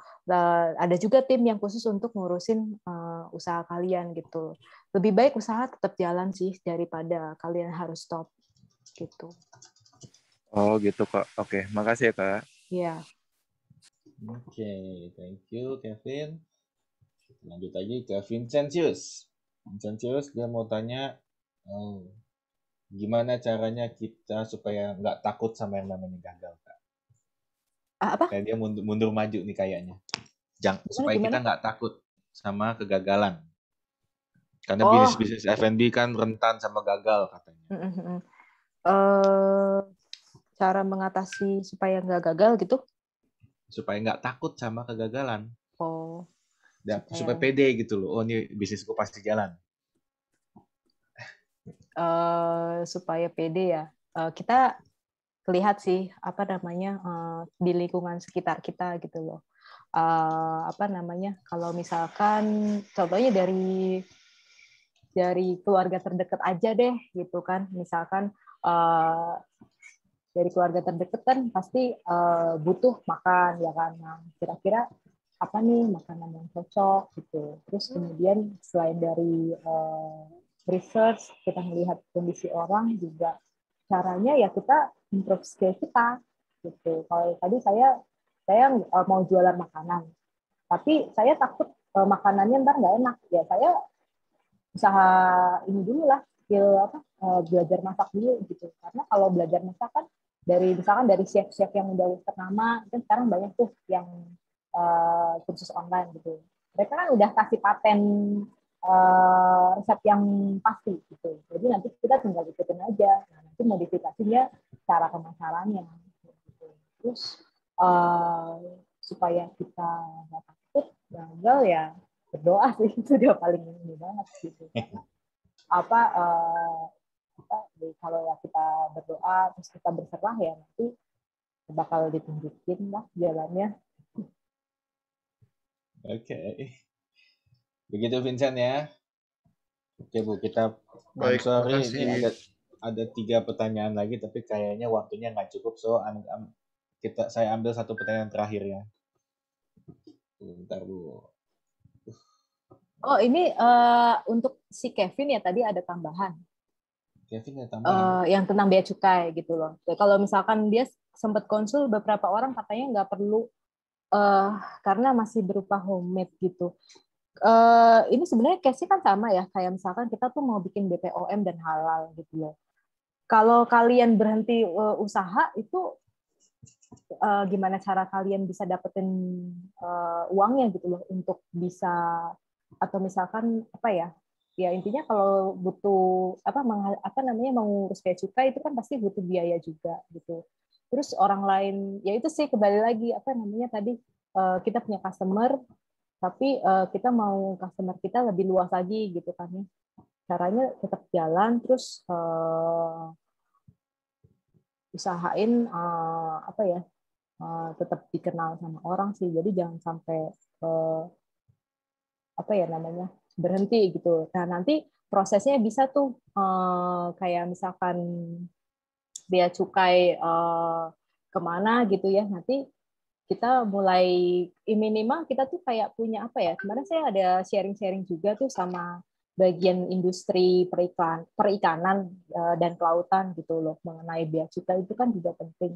Jadi coba deh kalian mulai masuk ke pemerintahan, kalian cari tahu di situ proses pengurusannya tuh gimana gitu ya. Karena sekarang itu, setahu saya dengan adanya kondisi COVID saat ini tuh mereka mempermudah prosesnya gitu. Karena kan mereka lagi giatin untuk usaha-usaha UMKM dan mikro kan untuk bisa ningkatin penjualan gitu. Jadi coba mulai masuk ke situ sih gitu. Jadi nanti siapa tahu ya prosesnya dipermudah gitu tanpa kalian harus berhenti gitu. Oke, Kevin, mudah-mudahan membantu. Oke, last question Ibu. Dari Ibu Dewi Komalesari. Ceritanya beliau sedang menjalankan food industry di sosial media. Nah, sempat tutup nih Bu awal tahun. Tahun lalu baru dijalankan kembali tahun ini. Nah, setelah dianalisa, respon pelanggan tuh jadi turun drastis. Terus dia bingung, saya mesti ngapain ya Bu biar booming kayak dulu. Oke. Ini perlu tahu dulu respon pelanggan tuh turun drastis itu karena apa? Harus dianalisis dulu apakah produknya kamu yang mungkin dari segi produksi konsisten gitu, atau mungkin kalian kurang inovasi atau kalian kurang gencer di sosial media gitu. Baiknya sih ditanya ya ke customer kalian yang tadi kan ada customer relationship itu kan, tanya lagi ke mereka, nggak apa-apa iseng-iseng aja, gue mau tanya dong kemarin misalkan nih makanannya tentang apa ya, tentang ready to eat gitu ya, kemarin ayam geprek gue lihat kok kayaknya agak menurun nih, menurut lo kenapa ya gitu loh.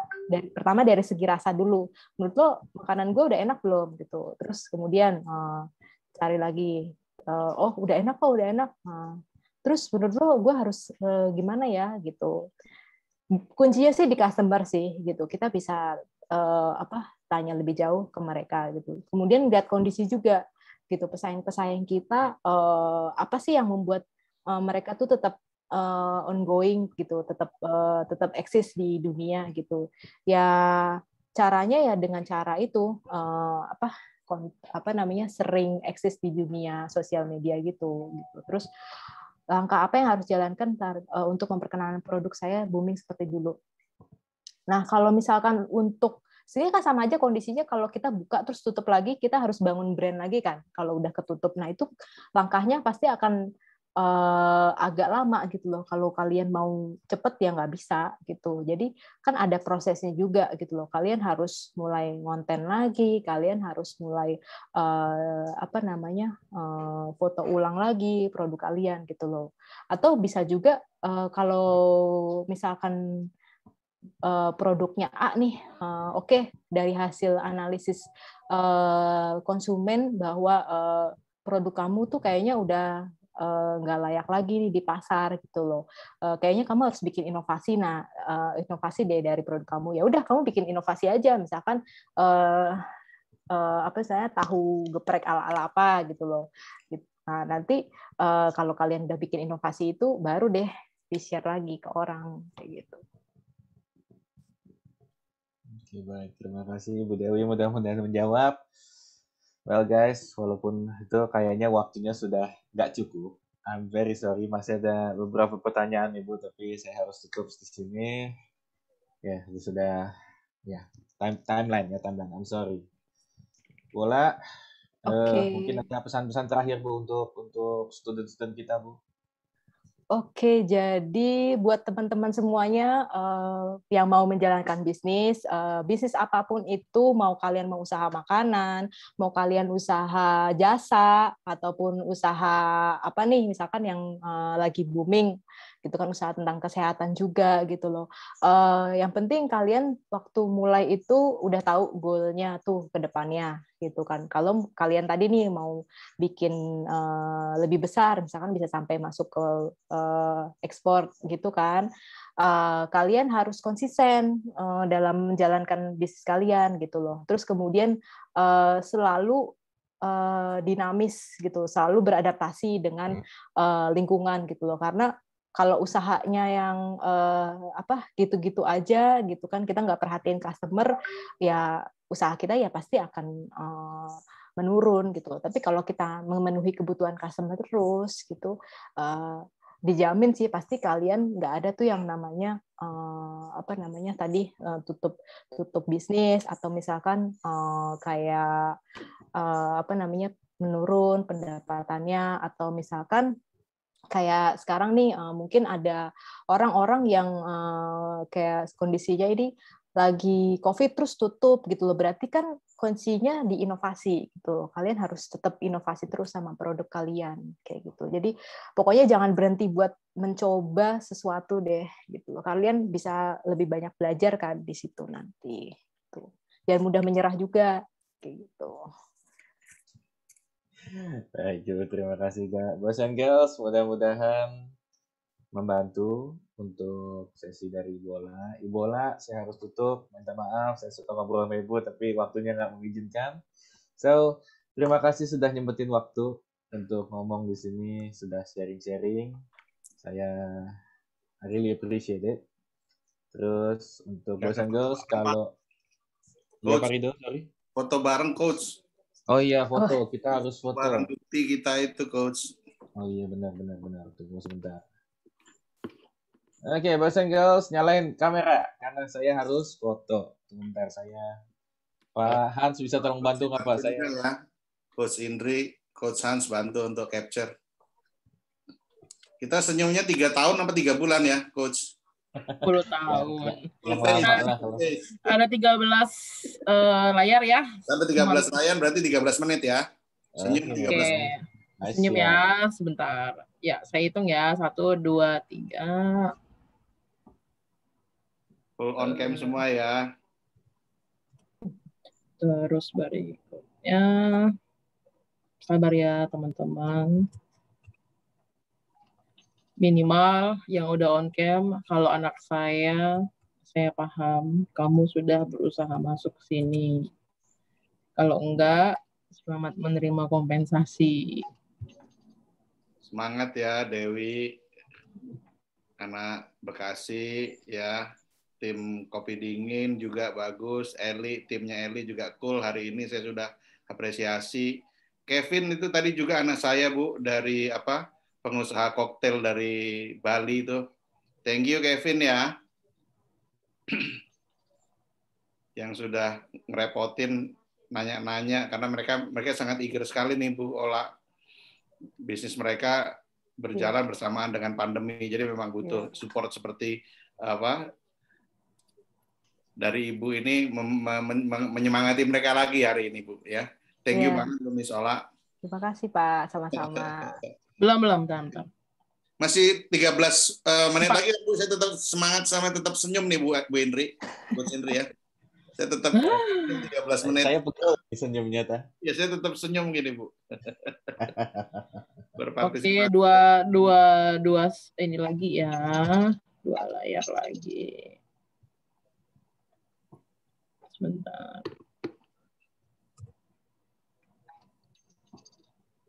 Thank you ya, Kevin udah bisa nih. Thank you Kevin ya. Thank you. Oke, baik kalau gitu kita semua tutup. Stay safe ya. Pastikan juga sudah mau akhir bulan. Jangan lupa teman-teman, saya menutup dengan mengingatkan tetap progress report kepada coach dan dosen jurusannya masing-masing ya. Pastikan semua kalian report akhir bulan ini ya.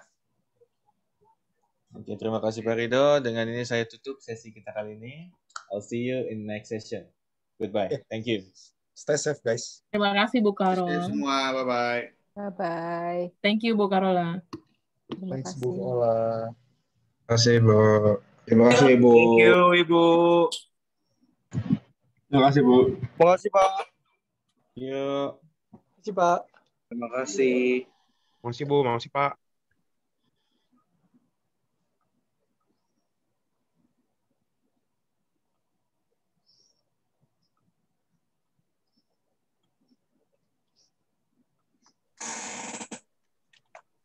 Nah, ini saat-saat yang saya suka sebenarnya. Karena bisa ketahuan mana yang